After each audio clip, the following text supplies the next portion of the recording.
ಘಟಕದ ಅಧ್ಯಕ್ಷರು ಹಾಗೂ ಭಾಗವತರು ಆಗಿರತಕ್ಕಂಥ ಶ್ರೀಯುತ ರಾಜಾರಾಮ್ ಹೊಳ್ಳ ಅವರನ್ನು ಕೂಡ ನಾನು ವೇದಿಕೆಗೆ ಬರಮಾಡಿಕೊಳ್ತಾ ಇದ್ದೇನೆ. ಇದರ ಜೊತೆಗೆ ನಮ್ಮ ಸಾರ್ವಜನಿಕ ಶ್ರೀ ಶಾರದಾ ಮಹೋತ್ಸವ ಸಮಿತಿಯ ಗೌರವಾಧ್ಯಕ್ಷರಾಗಿರ್ತಕ್ಕಂಥ ನಮ್ಮ ಶ್ರೀಯುತ ಸೀತಾರಾಮ್ ಬಂಗೇರವರು ಮತ್ತು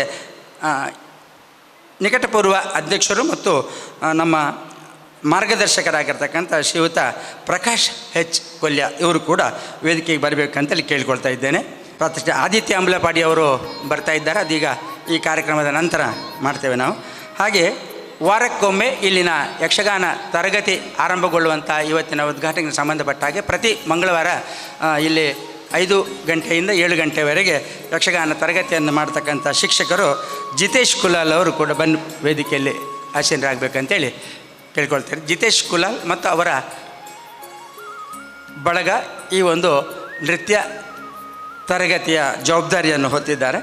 ಹಾಗೆ ಅವರು ಕೂಡ ವೇದಿಕೆಯಲ್ಲಿ ಇರಬೇಕಂತೇಳಿ ಕೇಳ್ಕೊಳ್ತಾ ಇದ್ದೇನೆ. ಕಾರ್ಯಕ್ರಮದ ಆರಂಭದಲ್ಲಿ ಪ್ರಾರ್ಥನೆಯನ್ನು ನಾವು ಮಾಡಬೇಕಾದ್ದು ನಮ್ಮ ರೂಢಿ. ಅದೇ ಪ್ರಕಾರ ನಮ್ಮ ಈ ಸಮಿತಿಯ ಒಬ್ಬ ಗಾಯಕ ಪ್ರತಿಭಾವಂತ ಸುಹಾಸ್ ಆಚಾರ್ ಅವರು ಬನ್ನಿ. ಮಹಾಗಣಪತಿಂ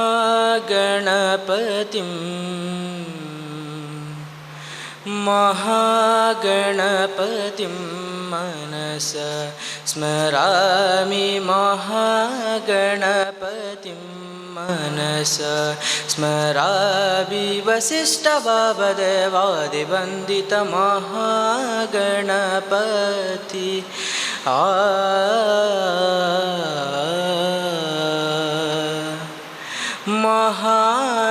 ಮಹಾದೇವಸುತಂ ಮಹಾದೇವಸುತಂ ಗುರುಗುವನುತಂ ಮಹಾದೇವಸುತಂ ಗುರುಗುವನುತಂ ಮಾರಕೋಟಿ ಪ್ರಕಾಶಂ ಶಾಂತಂ ಮಾರಕೋಟಿ ಪ್ರಕಾಶಂ ಶಾಂತಂ ಮಹಾಕಾವ್ಯನಾಟಕಾದಿಪ್ರಿಯಂ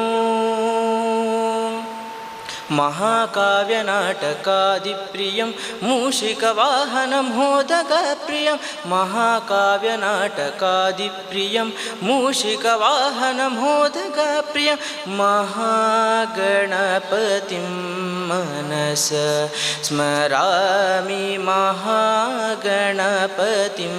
ಮನಸ ಸ್ಮರಾಮಿ ವಸಿಷ್ಠವಾಮದೇವಾದಿವಂದಿತ ಮಹಾಗಣಪತಿ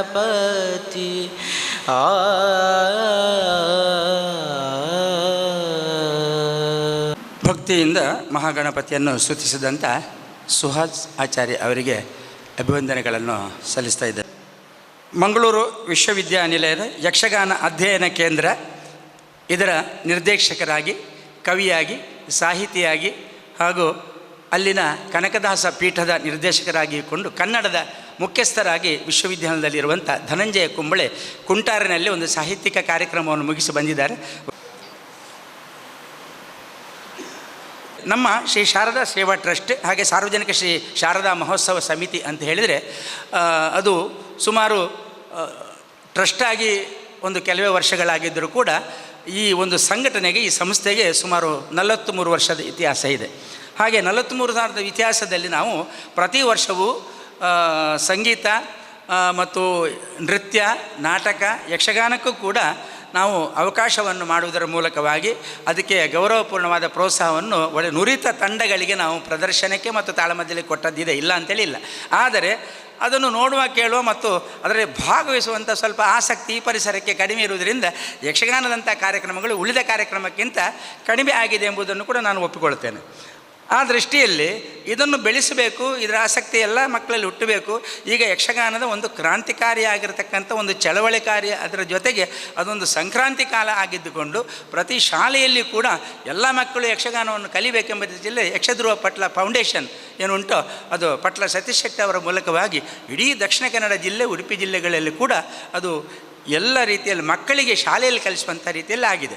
ಹಾಗಾಗಿ ಯಕ್ಷಗಾನಕ್ಕೆ ಎಷ್ಟರ ಒಂದು ಪ್ರೋತ್ಸಾಹ ಸಿಗ್ತಾ ಇದೆ ಅಂತ ಹೇಳಿದರೆ ದೇಶ ವಿದೇಶಗಳಲ್ಲಿ ಇದನ್ನು ಬಯಸಿ ಅಪೇಕ್ಷೆ ಮಾಡಿ ಎಲ್ಲ ರೀತಿಯಲ್ಲಿ ಸರ್ಕಾರಿ ಕಾರ್ಯಕ್ರಮದಲ್ಲಿ ಕೂಡ ಇದನ್ನು ಬಳಸಿಕೊಳ್ಳುವ ನಿಟ್ಟಿನಲ್ಲಿ ಇದು ಬೆಳೆದು ಬಂದಿದೆ. ಹಾಗೆ ಪ್ರತಿಯೊಂದು ಬ್ರಹ್ಮಕಲಶ ಇರ್ಬೋದು, ಮತ್ತು ಪ್ರತಿಯೊಂದು ಶಾಲೆಯ ಸ್ಕೂಲ್ಗಳಲ್ಲಿರ್ಬೋದು ಯಕ್ಷಗಾನ ಇಲ್ಲದ ಯಾವುದೇ ಕಾರ್ಯಕ್ರಮಗಳಿಲ್ಲ, ಸಮಾರಂಭಗಳಿಲ್ಲ. ಹಾಗಾಗಿ ನಮ್ಮ ಶಾರದೋತ್ಸವ ಸಮಿತಿಯ ಈ ಒಂದು ಅಥವಾ ಟ್ರಸ್ಟ್ನ ಈ ಅಡಿಯಲ್ಲಿ ಕೂಡ ಯಕ್ಷಗಾನದಂಥ ಒಂದು ಕಾರ್ಯಚಟುವಟಿಕೆ ನಿರಂತರವಾಗಿ ನಡಿಬೇಕೆಂಬುದು ಹಿರಿಯರಿಗೆಲ್ಲ ಮನಸ್ಸಿದೆ. ಯುವಜನತೆಯ ಮನಸ್ಸನ್ನು ಅದಕ್ಕೆ ಒಪ್ಪಿಸುವ ನೆಲೆಯಲ್ಲಿ ಇದೊಂದು ಆಗಬೇಕೆಂಬ ನಿಟ್ಟಿನಲ್ಲಿ ಎಲ್ಲರೂ ಒಪ್ಪಿಗೆ ಕೊಟ್ಟಿದ್ದಾರೆ. ಹಾಗಾಗಿ ಯಕ್ಷಗಾನ ತರಗತಿಯನ್ನು ನಾವು ಆರಂಭಗೊಳಿಸ್ತಾ ಇದ್ದೇವೆ. ಆಮೇಲೆ ಇದಕ್ಕೆ ಸಂಬಂಧಪಟ್ಟ ಹಾಗೆ ಈ ಕಾರ್ಯಕ್ರಮಕ್ಕೆ ನಾವು ನಮ್ಮ ಯಕ್ಷಧ್ರುವ ಪಟ್ಲ ಈ ಹವ್ಯಾಸಿ ಬಳಗದ ಒಂದು ಕಾರ್ಯಕ್ರಮ ಇದು ಏನು ಮಾಡ್ತದೆ ಅಂತೇಳಿ ಮತ್ತು ಆಶಯ ನುಡಿಯಲ್ಲಿ ನಮ್ಮ ವಿನಾಯಚಾರ್ಯ ಅವರು ಹೇಳಲಿಕ್ಕಿದ್ದಾರೆ.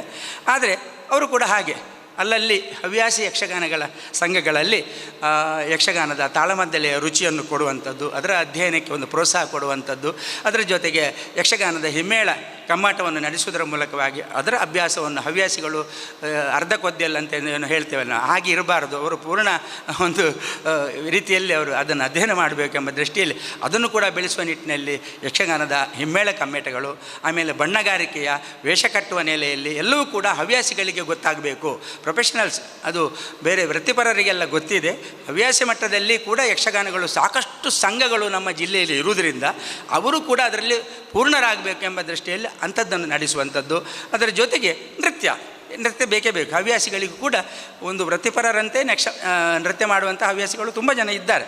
ಆದರೆ ಇನ್ನು ಕೆಲವರಿಗೆ ಪೂರ್ಣ ಆಗಲಿಲ್ಲ.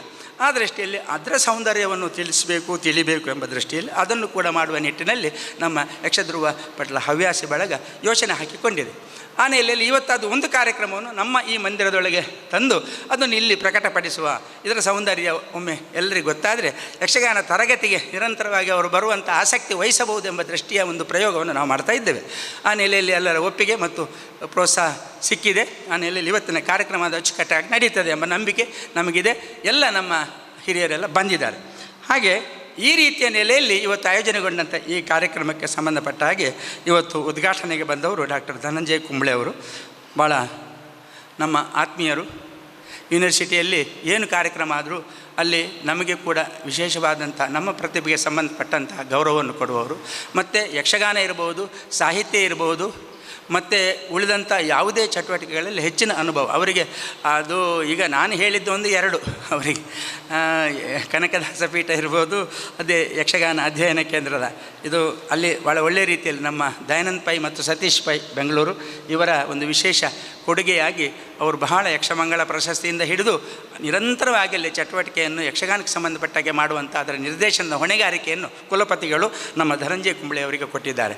ಹಾಗಾಗಿ ಅದು ಮಾತ್ರ ಎರಡು ಅಲ್ಲದೆ ಇನ್ನು ಅಲ್ಲಿರುವ ವಿಶ್ವವಿದ್ಯಾನಿಲಯದಲ್ಲಿ ಸಂಬಂಧಪಟ್ಟಂತಹ ಯಾವುದೇ ಪುಸ್ತಕ ಪ್ರಕಟಣೆ ಇರ್ಬೋದು, ಸಾಹಿತ್ಯಿಕ ಕಾರ್ಯಕ್ರಮದ ಎಲ್ಲ ಜವಾಬ್ದಾರಿಯನ್ನು ಹೊತ್ತುಕೊಳ್ಳುವ ಮೂಲಕವಾಗಿ ಧನಂಜಯ ಕುಂಬ್ಳೆಯವರು ಬಹಳ ಒಂದು ಈ ರಂಗದಲ್ಲಿ ಅಂದರೆ ಒಂದು ರೀತಿಯಲ್ಲಿ ಸಾಹಿತ್ಯ ಮತ್ತು ಸಾಂಸ್ಕೃತಿಕ ರಂಗದ ಬಹಳ ನೈಪುಣ್ಯತೆ ಹೊಂದಿದಂಥ ಒಬ್ಬರು ನಿರ್ದೇಶಕರಂತ ಹೇಳ್ಬೋದು.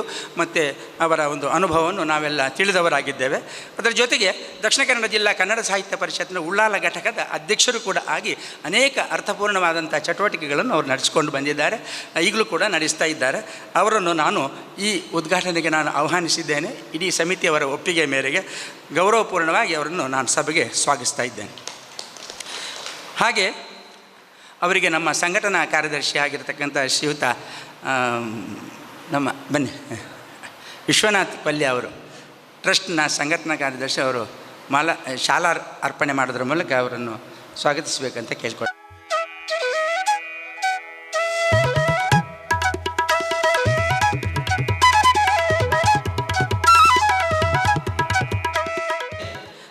ಇವತ್ತು ಅಧ್ಯಕ್ಷತೆಯನ್ನು ವಹಿಸಿಕೊಳ್ಳುವವರು ನಮ್ಮವರೇ. ಟ್ರಸ್ಟ್ನ ಅಧ್ಯಕ್ಷರು ಶ್ರೀ ಮೋಹನ್ ಶೆಟ್ಟರು ಅವರು 1 ವರ್ಷದ ಹಿಂದೆ ನಮ್ಮ ಅಧ್ಯಕ್ಷತೆ ವಾಗೆಯನ್ನು ಹಿಡಿದುಕೊಂಡು ಪ್ರಕಾಶ್ ಅಣ್ಣನ ನಂತರದಲ್ಲಿ ಬಹಳ ಒಳ್ಳೆಯ ರೀತಿಯಲ್ಲಿ ಸೌಮ್ಯವಾಗಿ ತಾಳ್ಮೆಯಿಂದ ಒಂದು ನಾಯಕತ್ವ ಅಂತ ಹೇಳಿದರೆ ಸುಲಭ ಇಲ್ಲ. ಅದು ತಾಳ್ಮೆ ಇದ್ದವನಿಗೆ ಮಾತ್ರ ಆಗ್ತದೆ, ಸಿಟ್ಟು ಬರುವವನಿಗೆ ನಾಯಕತ್ವ ಯಾವತ್ತೂ ಸಲ್ಲದು ಎಂಬ ರೀತಿಯ ಒಬ್ಬ ವ್ಯಕ್ತಿಯವರು. ಆ ದೃಷ್ಟಿಯಲ್ಲಿ ನಮ್ಮ ಮೋಹನ್ ಶೆಟ್ಟರು ಎಲ್ಲ ಯುವಕರನ್ನು, ಮಹಿಳೆಯರನ್ನು, ಆಮೇಲೆ ಹಿರಿಯರನ್ನು ಹೊಂದಿಕೊಂಡು ಹೋಗುವಂಥ ನಿಟ್ಟಿನಲ್ಲಿ ಸಂಘಟನೆಯ ಒಂದು ವಾಗೆಯನ್ನು ಹಿಡಿದಿದ್ದಾರೆ. ಮೋಹನ್ ಶೆಟ್ಟರು ಬಹಳ ಒಳ್ಳೆಯ ರೀತಿಯ ಈ ಒಂದು ಕಾರ್ಯಕ್ರಮಕ್ಕೆ ಪ್ರೋತ್ಸಾಹವನ್ನು ನೀಡುವ ನೆಲೆಯಲ್ಲಿ ಒಪ್ಪಿಗೆಯನ್ನು ಸೂಚಿಸಿ ಅನುಮತಿ ಕೊಟ್ಟಿದ್ದಾರೆ. ಅವರನ್ನು ಕೂಡ ಈ ಸಭೆಗೆ ನಾನು ಗೌರವಪೂರ್ಣವಾಗಿ ಸ್ವಾಗತಿಸ್ತಾ ಇದ್ದೇನೆ. ಅವರಿಗೆ ಸುಹಾಸ ಬಂದು ಒಂದು ಮಾಲಾರ್ಪಣೆಯನ್ನು ಮಾಡಬೇಕಂತೇಳಿ ಕೇಳಿಕೊಳ್ತೇನೆ.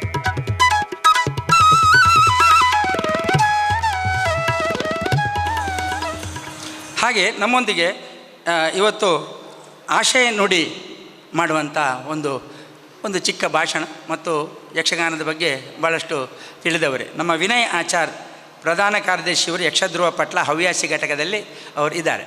ಹಾಗೆ ಅವರು ಏನಂತೇಳಿ ಬಹಳ ಸಾಧಾರಣ 30-40 ವರ್ಷಗಳ ಹಿಂದಿನಿಂದಲೇ ಯಕ್ಷಗಾನದಿಂದ ಒಳ್ಳೆಯ ಒಬ್ಬರು ಕಲಾವಿದರಾಗಿ ರೂಪಿಸಿಕೊಂಡವರು. ಯಾರಿಗೂ ಗೊತ್ತಿಲ್ಲ, ಮಾತ್ರ ವೃತ್ತಿಪರರ ಅಲ್ಲ ಅಂತ ಹೇಳ್ತಾರೆ ಅವರು. ಅಂದರೆ ಹವ್ಯಾಸಿಯಾಗಿ ದುಡಿತಾ ಬಂದಿದ್ದಾರೆ. ಯಕ್ಷಗಾನ ಪ್ರದರ್ಶನಗಳಿರ್ಬೋದು, ಆಮೇಲೆ ಅದರ ಜೊತೆಗೆ ಹೆಚ್ಚಾಗಿ ಪುನಃ ತಾಳಮದ್ದಳೆಯಲ್ಲಿ ಭಾಗವಹಿಸ್ತಾ ತಾಳಮದ್ದಳೆಗಳನ್ನು ಸಂಘಟಿಸುವ ಮೂಲಕವಾಗಿ ಅದರ ಜೊತೆಗೆ ಉದ್ಯಮವನ್ನು ಚಿಕ್ಕ ಪುಟ್ಟ ಉದ್ಯಮಗಳನ್ನು ನಡೆಸುವುದರ ಮೂಲಕ ಒಂದು ಕಡೆಯಲ್ಲಿ ಯಕ್ಷಗಾನದ ಮೇಲಿನ ಹೆಚ್ಚಿನ ಆಸಕ್ತಿ ಶ್ರದ್ಧೆಯನ್ನು ವಹಿಸಿ ಅದನ್ನು ಸಂಘಟಿಸುವ ಅದರಲ್ಲಿ ಭಾಗವಹಿಸುವಂಥ ನಿಟ್ಟಿನಲ್ಲಿ ಅವರು ಕಾರ್ಯದರ್ಶಿಯಾಗಿದ್ದಾರೆ ನಮ್ಮ ಯಕ್ಷಧ್ರುವ ಪಟ್ಲ ಹವ್ಯಾಸಿ ಬಳಗಕ್ಕೆ. ಜೊತೆಗೆ ಇಂತಹ ಕಾರ್ಯಕ್ರಮಗಳನ್ನು ರೂಪಿಸುವಲ್ಲಿ ಮೌನವಾಗಿ ಅದರ ಒಳ್ಳೆಯ ಚಿಂತನೆಗಳನ್ನು ಎಲ್ಲ ಹೇಳಿಕೊಂಡು ನಮಗೆಲ್ಲ ಪ್ರೋತ್ಸಾಹವನ್ನು ಕೊಡುವ ಅಥವಾ ಅಲ್ಲಲ್ಲಿ ಈ ಕಾರ್ಯಕ್ರಮವನ್ನು ರೂಪಿಸುವಲ್ಲಿ ಅವರ ಚಟುವಟಿಕೆಗಳನ್ನು ತೋರ್ತಾ ಇದ್ದಾರೆ. ಇವತ್ತು ಅವರು ಆಶಯ ನುಡಿಗಳನ್ನು ಆಡಲಿಕ್ಕೆ ಇಲ್ಲಿ ಆಗಮಿಸಿದ್ದಾರೆ. ಅವರನ್ನು ಕೂಡ ನಾನು ಪ್ರೀತಿಪೂರ್ವಕವಾಗಿ ಈ ಎರಡೂ ಸಂಘಟನೆಗಳ ಮೂಲಕವಾಗಿ ಸ್ವಾಗತಿಸ್ತಾ ಇದ್ದೇನೆ. ಅವರಿಗೆ ನಮ್ಮ ಉಪಾಧ್ಯಕ್ಷರಾಗಿರ್ತಕ್ಕಂಥ ಲಿಂಗಪ್ಪ ಪೂಜಾರಿ ಅವರು ಬಂದು ಶಾಲು ನೀಡಬೇಕಾಗಿ ವಿನಂತಿ.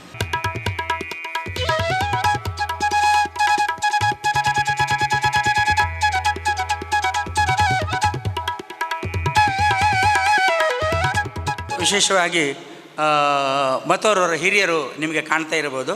ಇವರು ಯಕ್ಷಧ್ರುವ ಪಟ್ಲ ಹವ್ಯಾಸಿ ಘಟಕದ ಅಧ್ಯಕ್ಷರಾಗಿ ಇವರನ್ನು ಆಯ್ಕೆ ಮಾಡಿದ್ದೇವೆ.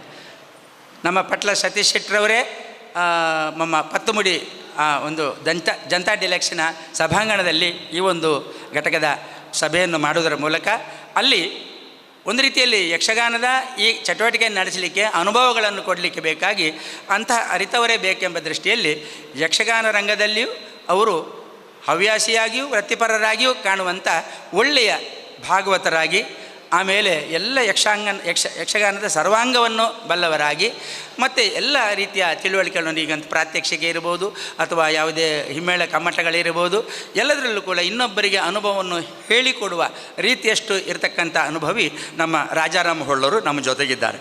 ರಾಜಾರಾಮ ಹೊಳ್ಳರು ಕೂಡ ಹಾಗೆ ಯಕ್ಷಗಾನದ ಸಂಪೂರ್ಣ ಅಧ್ಯಯನವನ್ನು ಮಾಡಿಕೊಂಡು ಇಂತಹ ಸಂಘಟನೆಗೆ ಅವರು ಸೂಕ್ತ ವ್ಯಕ್ತಿಯಾಗಿ ಒಳ್ಳೆಯ ಪ್ರೋತ್ಸಾಹವನ್ನು ಭಾಳ 2:30ಕ್ಕೆ ನಮ್ಮದು ಆರಂಭ ಆಗ್ತದೆ. ಪ್ರಾತ್ಯಕ್ಷಿಕೆಗೆ ಅವರು ಬೇಕು ಅಂತ ಹೇಳಿದ್ದೇನೆ. ನಿಜವಾಗಿ ಪ್ರಾತ್ಯಕ್ಷಿಕೆ ಟೈಮ್ 3:30 ಗಂಟೆ ನಮ್ಮದು ಇದ್ದದ್ದು, 2:30 ಗಂಟೆಗೆ ಅವರು ಬಂದಿದ್ದಾರೆ. ಹಾಗೆ ರಾಜಾರಾಮ್ ಹೊಳ್ಳಲ ಒಂದು ಇಂಟ್ರೆಸ್ಟ್ ಹಾಗೆ ಅವರು ಮನೆಯಲ್ಲಿ ಅಥವಾ ಅವರು ಬೇರೆ ಕಡೆಯಲ್ಲಿ ಸಂಯೋಜನೆ ಮಾಡಿದರೂ ಕೂಡ ಹಾಗೆ ಸಮಯಕ್ಕೆ ತುಂಬ ಬೆಲೆ ಕೊಡುವಂಥವರು. ಅವರು ಬಹಳ ಕ್ಲಪ್ತ ಸಮಯದಲ್ಲಿ ಬಂದಿದ್ದಾರೆ. ಅವರನ್ನು ಕೂಡ ನಾನು ಗೌರವಪೂರ್ಣವಾಗಿ ಆತ್ಮೀಯವಾಗಿ ನಾನು ಸ್ವಾಗತಿಸ್ತಾ ಇದ್ದೇನೆ. ಅವರಿಗೆ ನಮ್ಮ ಚಂದ್ರಮೋಹನ್ರವರು ದಯವಿಟ್ಟು ಬಂದು ಶಾಲು ನೀಡಿ ಗೌರವಿಸಬೇಕು ಅಂಥೇಳಿ ಕೇಳಿಕೊಳ್ತಾ ಇದ್ದೆ.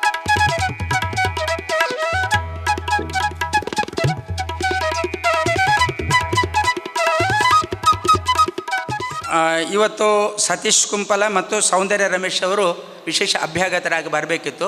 ಒಬ್ಬರು ಉದ್ಯಮದ ಬ್ಯುಸಿಯವರು, ಇನ್ನೊಬ್ಬರು ರಾಜಕೀಯ ಬ್ಯುಸಿಯವರು.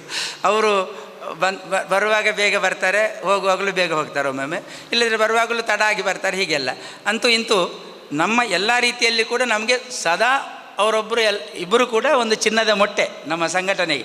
ಯಾಕೆಂದರೆ ಒಬ್ಬರು ಉದ್ಯಮಿಯಾಗಿ ಮತ್ತೊಬ್ಬರು ರಾಜಕಾರಣಿ. ನಮ್ಮ ಕಟ್ಟಡ ಸಮಿತಿಯ ಅಧ್ಯಕ್ಷರಾಗಿಯೂ ಕೂಡ ಕೆಲಸ ಮಾಡಿದವರು ಸತೀಶ್ ಕುಂಪಲ. ಇಷ್ಟು ದೊಡ್ಡ ಕಟ್ಟಡ ಆಗಲಿಕ್ಕೆ ಅವರದ್ದು ದೊಡ್ಡ ಒಂದು ಉಪಕಾರ ನಮಗೆ ಇದೆ ಎಂಬುದನ್ನು ಕೂಡ ನಾವು ಸ್ಮರಿಸ್ತಾ ಇದ್ದೇವೆ. ಹಾಗಾಗಿ ಅವರು ಯಾವತ್ತೂ ನಮ್ಮೊಂದಿಗೆ ಹಾಜರಾತಿ ಇಲ್ಲದಿದ್ದರೂ ನಮ್ಮೊಂದಿಗೆ ಇರುವವರು ಎಂಬ ನೆಲೆಯಲ್ಲಿ ಅವರನ್ನು ಗೌರವಪೂರ್ಣವಾಗಿ ನಾನು ಈ ಸಂದರ್ಭದಲ್ಲಿ ಸ್ವಾಗತಿಸಲಿಕ್ಕೆ ಇಷ್ಟಪಡ್ತಾ ಇದ್ದೇನೆ. ಜೊತೆಗೆ ನಮ್ಮ ಜೊತೆಗೆ ಇವತ್ತು ಕುಳಿತುಕೊಂಡವರಲ್ಲೊಬ್ಬರು ಅತ್ಯಂತ ಹಿರಿಯರು.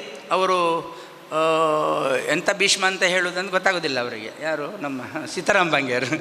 ರಾಜಕೀಯ ಭೀಷ್ಮನೋ ಅಥವಾ ಸಾಮಾಜಿಕ ಭೀಷ್ಮನೋ ಸಾಂಸ್ಕೃತಿಕ ಭೀಷ್ಮನೋ ಎಲ್ಲ ಗೊತ್ತುಂಟು ಅವರಿಗೆ. ಯಕ್ಷಗಾನವನ್ನು ಅವರು ಎಲ್ಲಿ ಟಿ ವಿಯಲ್ಲಿ ನೋಡಿ ಅದು ಯಾಕೆ ಹಾಗೆ ಹೇಳಿದರು ಅವರು ಅಂತ ನಮಗೆ ಫೋನ್ ಮಾಡ್ತಾರೆ. ಅವರು ಹೀಗೆ ಹೇಳಬಾರ್ದಿತ್ತಲ್ವ ಅಂತೇಳಿ, ಅವರು ಹೀಗೆ ಅವರು ಇದು ಮಾಡಬಾರ್ದಿತ್ತಲ್ಲ ಅಂತ. ಅಂತೂ ಯಕ್ಷಗಾನದ ಬಗ್ಗೆಯೂ ಗೊತ್ತು ಅವರಿಗೆ, ಉಳಿದ ಸಾಂಸ್ಕೃತಿಕ ಕಲೆಯ ಬಗ್ಗೆಯೂ ಗೊತ್ತು, ಒಬ್ಬ ಭಾಷಣ ಮಾಡಿದ್ದು ಒಳ್ಳೆಯದಾಗಿದೆ ಕೆಟ್ಟದಾಗಿದೆ ಅಂತ ಒಳ್ಳೆಯ ವಿಮರ್ಶೆ ಮಾಡಲಿಕ್ಕೆ ಗೊತ್ತು. ಅದಕ್ಕಾಗಿ ಅದರ ಜೊತೆಗೆ ಅವರು ವಿಶೇಷವಾಗಿ ರಾಜಕಾರಣಿಯಾಗಿ ಇಷ್ಟು ಹಿರಿಯರಾಗಿದ್ದಾರೆ. ಈಗಲೂ ಕೂಡ ಅದು ಎಲ್ಲರಿಗೂ ಇಲ್ಲಿ ಗೊತ್ತಿದ್ದ ವಿಷಯ. ಸೀತಾರಾಮ್ ಬಂಗೇರು ನಮ್ಮ ಸಮಿತಿಯ ಗೌರವ ಅಧ್ಯಕ್ಷರಾಗಿ ಇದ್ದಾರೆ ಆವತ್ತಿನಿಂದ ಇವತ್ತಿನವರೆಗೆ. ಅವರನ್ನು ಕೂಡ ನಾನು ಪ್ರೀತಿಪೂರ್ವಕವಾಗಿ ನಾನು ಸ್ವಾಗತಿಸ್ತಾ ಇದ್ದೇನೆ. ಅವರಿಗೆ ನಮ್ಮ ರಾಜೇಶ್ KS ಅವರು, ನಮ್ಮ ಟ್ರಸ್ಟ್ನ ಪ್ರಧಾನ ಕಾರ್ಯದರ್ಶಿ, ಶಾಲು ನೀಡಿ ಗೌರವಿಸಬೇಕಂತೇಳಿ ಕೇಳ್ಕೊಳ್ತಾ ಇದ್ದೇನೆ.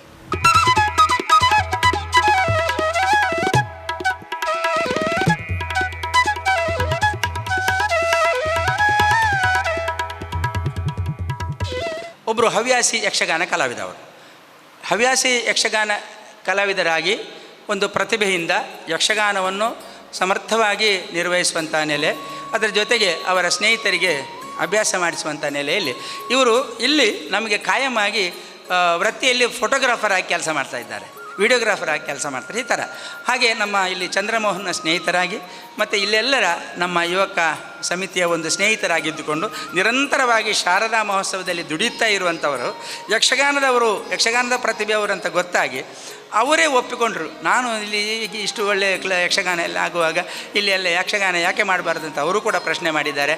ಆ ನೆಲೆಯಲ್ಲಿ ಅವರೇ ಇಲ್ಲಿ ವಾರಕ್ಕೊಮ್ಮೆ ಬಂದು ಕ್ಲಾಸ್ ಮಾಡ್ಬೋದು ಅಥವಾ ಹೊರತ್ಕೊಂಡು, ಮತ್ತು ಅವರಿಗೆ ಇನ್ನೂ ಕೂಡ ಹೆಚ್ಚಿನ ಅವರಿಗಿಂತ ಹೆಚ್ಚು ತಿಳಿದವರನ್ನು ಕರೆದುಕೊಂಡು ಬಂದು ಕೂಡ ಅವರು ಹೇಳಿಕೊಡಬಹುದು ಎಂಬ ನೆಲೆಯಲ್ಲಿ ಅವರನ್ನು, ನಮ್ಮ ಆತ್ಮೀಯರಾದವರನ್ನು ಇಲ್ಲಿ ಒಂದು ತರಗತಿ ನಿರಂತರವಾಗಿ ನಡೆಯುವ ರೀತಿಯ ಜವಾಬ್ದಾರಿಯನ್ನು ಅವರಿಗೆ ಕೊಡುವ ನೆಲೆಯಲ್ಲಿ ಜಿತೇಶ್ ಕುಲಾಲನ್ನು ನಾವು ವೇದಿಕೆಯಲ್ಲಿ ಕೂತ್ಕೊಳಿಸಿದ್ದೇವೆ.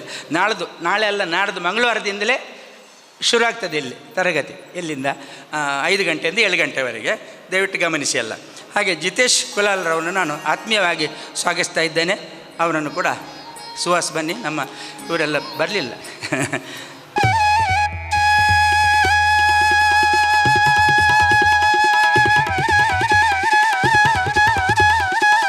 ಹಾಗೆ ನಮ್ಮೊಂದಿಗೆ ಇನ್ನೋರ್ವರು ಕೂತಿದ್ದಾರೆ. ಅವರು ನಿಜವಾಗಿ ಎದುರು ಕೂತ್ಕೊಳ್ಳಿಕ್ಕೆ ಬಂದದ್ದು. ಇವರೆಲ್ಲ ಯಾರು ನಮ್ಮ ಪ್ರಕಾಶ್ ಅಣ್ಣ ಅವರೆಲ್ಲ ಇಲ್ಲಿ ಬರೋದಿಲ್ಲ. ನಾನು ಯಾಕೆಂದರೆ ಇಲ್ಲಿ ವಿಶೇಷ ಅಭ್ಯಾಗತರು, ನಮ್ಮ ಮುಖ್ಯ ಅಭ್ಯಾಗತರು ಬರಲಿಲ್ಲ ಅಂತೆಲ್ಲ ಅವ್ರನ್ನ ಕರೆದದ್ದು, ನಾನು ಗೌರವ ಕೊಟ್ಟದವ್ರಿಗೆ. ಹಾಗಾಗಿ ಪ್ರಕಾಶ್ ಹೆಚ್ಚು ಇಲ್ಲಿದ್ದಾರೆ, ಅವರು ಎದುರು ಕೂತ್ಕೊಂಡೇ ನೋಡಿ ಅದನ್ನು ಸಂತೋಷ ಪಡುವಂಥ ವ್ಯಕ್ತಿತ್ವ ಅವರದ್ದು. ಹಾಗಾಗಿ ಅವರು ಈಗ ನಮಗೆ ಮಾರ್ಗದರ್ಶಕರಾಗಿದ್ದಾರೆ. 30-35 ವರ್ಷಗಳಿಂದ ಪ್ರಧಾನ ಕಾರ್ಯದರ್ಶಿಯಾಗಿ, ಅಧ್ಯಕ್ಷರಾಗಿ ಮೊನ್ನೆ ನಮ್ಮ ಮೋಹನ್ ಶೆಟ್ಟರಿಗೆ ಬಿಟ್ಟುಕೊಟ್ಟದವರು. ಹಾಗಾಗಿ ಆ ರೀತಿಯಲ್ಲಿ ಈಗಲೂ ಕೂಡ ಬಿಟ್ಟುಕೊಳ್ಳಿಲ್ಲ. ಎಲ್ಲ ಮಾರ್ಗದರ್ಶನ ಅವರೇ ಮಾಡ್ತಾರೆ. ಇದರಲ್ಲಿ ಅಕೌಂಟ್ಸ್ ಇರ್ಬೋದು, ಸಮಿತಿಯ ಎಲ್ಲ ಕಾರ್ಯಚಟುವಟಿಕೆಗಳಿರ್ಬೋದು, ಅದೆಲ್ಲವನ್ನು ಕೂಡ ಅವರೇ ಮಾಡ್ತಾರೆ. ಅದರ ಜೊತೆಗೆ ಇಲ್ಲಿ ಪ್ರತಿ ಶುಕ್ರವಾರ ನಡೆಯುವಂಥ ಭಜನೆಗೆ ಪ್ರಧಾನ ಅರ್ಚಕರಾಗಿ ಕೂಡ ಆ ಕೆಲಸದ ಅನುಭವ ಕೂಡ ಅವರಿಗೆ ಗೊತ್ತುಂಟು, ಅದನ್ನು ಮಾಡ್ತಾ ಇದ್ದಾರೆ. ಪ್ರಕಾಶ್ ಎಚ್ ಅವರು ಈಗ ನಿವೃತ್ತ ಜೀವನದಲ್ಲಿ ಕೂಡ ಒಂದು ರೀತಿಯಲ್ಲಿ ಸಕ್ರಿಯರಾಗಿದ್ದಾರೆ ನಮ್ಮ ಜೊತೆಗೆ ಅಂತ ಹೇಳಲಿಕ್ಕೆ ಸಂತೋಷ ಪಡುತ್ತಾ ಈ ವೇದಿಕೆಗೆ ಅವರನ್ನು ಗೌರವಪೂರ್ಣವಾಗಿ ನಾನು ಸ್ವಾಗತಿಸ್ತಾ ಇದ್ದೇನೆ.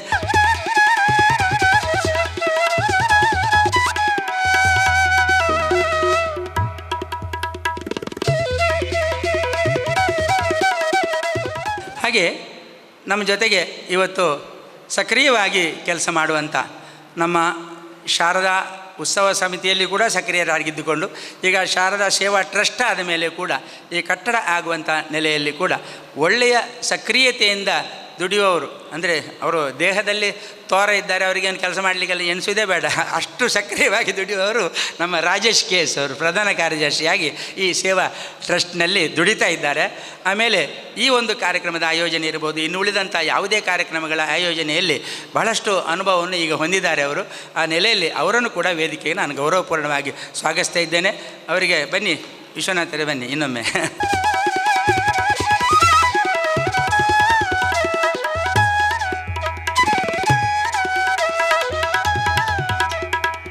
ಹಿಂದೆ ತಾಳಮದ್ದಳೆಯನ್ನು ಕೂಡ ಇಲ್ಲಿ ನಡೆಸಿದಂಥ ಒಂದು ವಿಶೇಷ ಒಂದು ಸಂಗತಿಗಳನ್ನು ಕೂಡ ನಮ್ಮ ಪ್ರಕಾಶ್ ಎಚ್ ಅವರು ನೆನಪಿಸಿದ್ದಾರೆ. ಶಾರದೆಗೆ ಯಕ್ಷಗಾನ ಬೇಕು, ಅದು ಯಾರಿಗೂ ಗೊತ್ತಿಲ್ಲ ಇಲ್ಲಿ. ಹಾಗಾಗಿ ಶಾರದೆ ಯಕ್ಷಗಾನವನ್ನು ಬಯಸ್ತಾ ಇದ್ದಾಳೆ. ಅದನ್ನು ನೆಲೆಯಲ್ಲಿ ಏನೋ ಒಂದು ಮಹಿಳೆಯರೇ ಕಳೆದ ವರ್ಷ ಎಲ್ಲೆಲ್ಲಿಯೋ ಟಿ ವಿಯಲ್ಲಿ ನೋಡಿ ಮಹಿಳೆಯರದ್ದೇ ಭಾಗವತಿಗೆ, ಮಹಿಳೆಯರದ್ದೇ ಚೆಂಡೆ ನಡೆಸೋದು, ಮಹಿಳೆಯರೇ ಅರ್ಥ ಹೇಳುವಂಥ ಅನೇಕ ತಂಡಗಳು ಇವತ್ತಿದೆ ಹುಟ್ಟಿಕೊಂಡಿದೆ ಅಂತ ಗೊತ್ತಾಗಿ ಟಿ ವಿಯಲ್ಲಿ ನೋಡಿ ನಮ್ಮ ಮಹಿಳಾ ಮಂಡಳಿಗೂ ಆಸಕ್ತಿ ಹುಟ್ಟಿತು. ಅದಕ್ಕೆ ನಾನು ಯಕ್ಷಗಾನವನ್ನು ಮಲ್ತುವಲೆ ಅಂತೇಳಿ ಅವರು ನಾಟಕ ಮಾಡಿದ್ದಾರೆ, ಡ್ಯಾನ್ಸ್ ಮಾಡಿದ್ದಾರೆ, ಎಲ್ಲ ಮಾಡಿದ್ದಾರೆ. ಯಕ್ಷಗಾನ ಮಾಡ್ಬೋದಲ್ಲ ಅಂತ ಕೇಳಿ, ನೀವು ಮಾಡ್ತೀರಾ ಹೇಳಿ, ಸ್ಕ್ರಿಪ್ಟ್ ಬರೆಸಿ ನಾನು ನಿಮಗೆ ಕೊಡಿಸ್ತೇನೆ. ಹಾಗಾಗಿ ಒಂದು ಪ್ರಸಂಗ ನಾಳ್ದು ಜಾತ್ರೆಗೆ ನಿಮ್ಮಿಂದಲೇ ತಾಳಮದ್ದಲೆ ಅಂತೇಳಿ ಒಪ್ಪಿದ್ರಲ್ಲ. ಒಪ್ಪಿ ಅದನ್ನು ಡಾಕ್ಟರ್ ದಿನಕರ ಬಚ್ಚನಾಡಿಯರ ಹತ್ರ ಒಂದು ಪ್ರಸಂಗ ಬರೆಸಿ ಅದನ್ನು ಇದೇ ಇಲ್ಲಿ ಕೂತ್ಕೊಂಡಿದ್ದಾರೆ ನೋಡಿ, ಅದರಲ್ಲಿ ಕೆಲವರು ಇದ್ದಾರೆ. ಎಲ್ಲ ಪಾತ್ರಗಳನ್ನು ಭಾಳ ಚಂದವಾಗಿ 1.5 ಗಂಟೆಯ ತಾಳಮದ್ದಲೆಯನ್ನು ನಾವಿಲ್ಲಿ ಇದೇ ವೇದಿಕೆಯಲ್ಲಿ ನಾವು ಮಾಡಿದ್ದೇವೆ. ಹಾಗಾಗಿ ಅವರಲ್ಲಿ ಆಸಕ್ತಿ ಹುಟ್ಟಿದೆ ಎಂಬುದಕ್ಕೆ ಇವತ್ತು ಅವರು ಈ ಕಾರ್ಯಕ್ರಮಕ್ಕೆ ಬಂದದ್ದೇ ಸಾಕ್ಷಿ. ಇನ್ನು ಕೆಲವರು ಬರ್ತಾರೆ. ಈಗ ಯಕ್ಷಗಾನದ ರುಚಿ ಇಲ್ಲಿ ಇದೆ. ಇದಕ್ಕೆ ಕಾರಣ ಶಾರದೆಗೆ ಬೇಕು ಅನಿಸಿದೆ ಎಂಬುದು ಕೂಡ ಇಲ್ಲಿ ನಾವು ವ್ಯಕ್ತಪಡಿಸ್ಬೋದು. ಅದರ ಜೊತೆಗೆ ನಮ್ಮಲ್ಲಿ ವೇದಿಕೆಯಲ್ಲಿ ಅಲ್ಲಿ ಸಭೆಯಲ್ಲಿ ಕಾಣ್ತಾ ಇದ್ದಾರೆ ಇನ್ನು ಉಳಿದವರೆಲ್ಲ ನಮ್ಮ ಯಕ್ಷಗಾನ ಕಲಾ ಗಂಗೋತ್ರಿಗೆ ಸಂಬಂಧಪಟ್ಟ ಹಾಗೆ ಹಿರಿಯರಾದಂಥ ಸದಾಶಿವ ಮಾಸ್ಟರ್ ಇದ್ದಾರೆ, ಅವರನ್ನು ಕೂಡ ಪ್ರೀತಿಯಿಂದ ಸ್ವಾಗತಿಸ್ತಾ ಇದ್ದೇನೆ. ಆಮೇಲೆ ನಮ್ಮ ಯಕ್ಷಧ್ರುವ ಪಟ್ಲ ಹವ್ಯಾಸಿ ಬಳಗದ ಶ್ರೀಯುತ ಗಣೇಶ್ ಕುಂಜತ್ತೂರ್ ಅವರಿದ್ದಾರೆ, ಅವರು ಮತ್ತೆ ಅರ್ಥ ಹೇಳ್ತಾರೆ.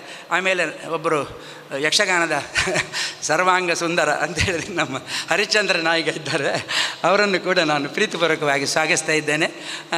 ಮತ್ತು ಎಲ್ಲ ಪ್ರತ್ಯಕ್ಷ ಪರೋಕ್ಷವಾಗಿ ಇಂತಹ ಯಕ್ಷಗಾನ ಕಲೆಗಳಿಗೆ ಹಾಗೆ ನಮ್ಮ ಹೊಸಕುರಲ್ನ ಅಭ್ಯರ್ಥಿಗಳು ಇಲ್ಲಿದ್ದಾರೆ, ಅವರನ್ನು ಕೂಡ ಸ್ವಾಗತಿಸ್ತಾ ಇದ್ದೇನೆ. ವಿದ್ಯಾಧರ್ ಶೆಟ್ಟಿ ಬಳಗ, ಆಮೇಲೆ ಪೊಯ್ಯತಬಲ್ ಅವರ ಅಬ್ಬಕ್ಕ ಟಿ ವಿ ಅವರು ಕೂಡ ಬಂದಿದ್ದಾರೆ.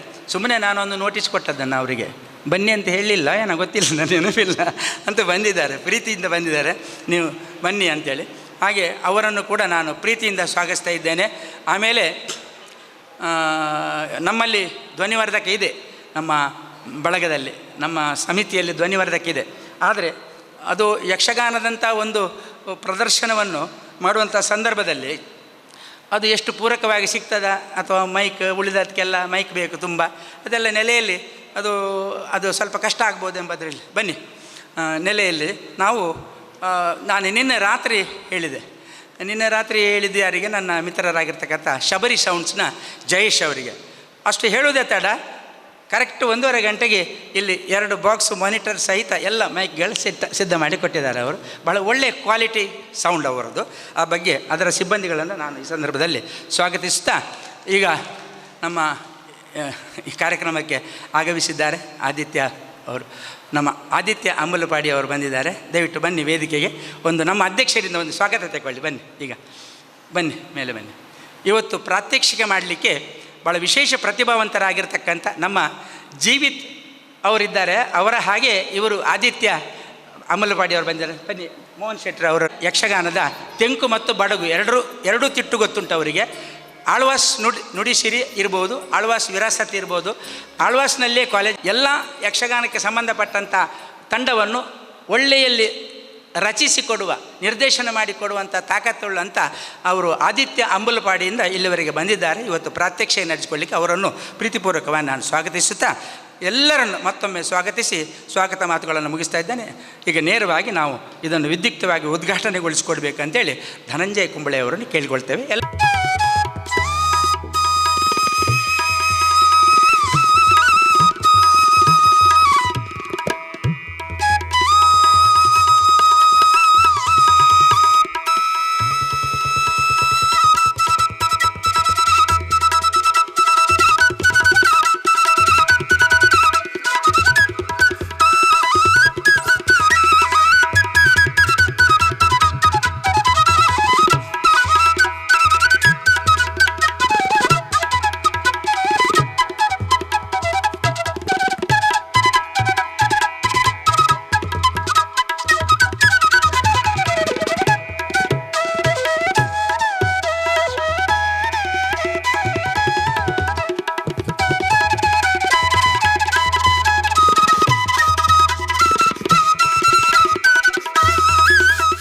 ಧನಂಜಯ ಕುಂಬಳೆ ಅವರಿಂದ ಈಗ ಉದ್ಘಾಟನಾ ನುಡಿ. ಸೇವಾ ಟ್ರಸ್ಟ್ ರಿಜಿಸ್ಟರ್ಡ್ ಮತ್ತು ಸಾರ್ವಜನಿಕ ಶ್ರೀ ಶಾರದಾ ಮಹೋತ್ಸವ ಸಮಿತಿ ಕೊಲ್ಯ ಸೋಮೇಶ್ವರ ಇವರ ಸಂಯುಕ್ತ ಆಶ್ರಯದಲ್ಲಿ ಇವತ್ತಿಲ್ಲಿ ಯಕ್ಷಗಾನಕ್ಕೆ ಸಂಬಂಧಿಸಿದ ವಿಶೇಷ ಕಾರ್ಯಕ್ರಮ ನಡೀತಾ ಇದೆ. ಹಿರಿಯರೇ, ಎಲ್ಲ ಅರ್ಥದಲ್ಲೂ ಹಿರಿಯರು, ವಯಸ್ಸಿನಲ್ಲೂ ಜ್ಞಾನದಲ್ಲೂ.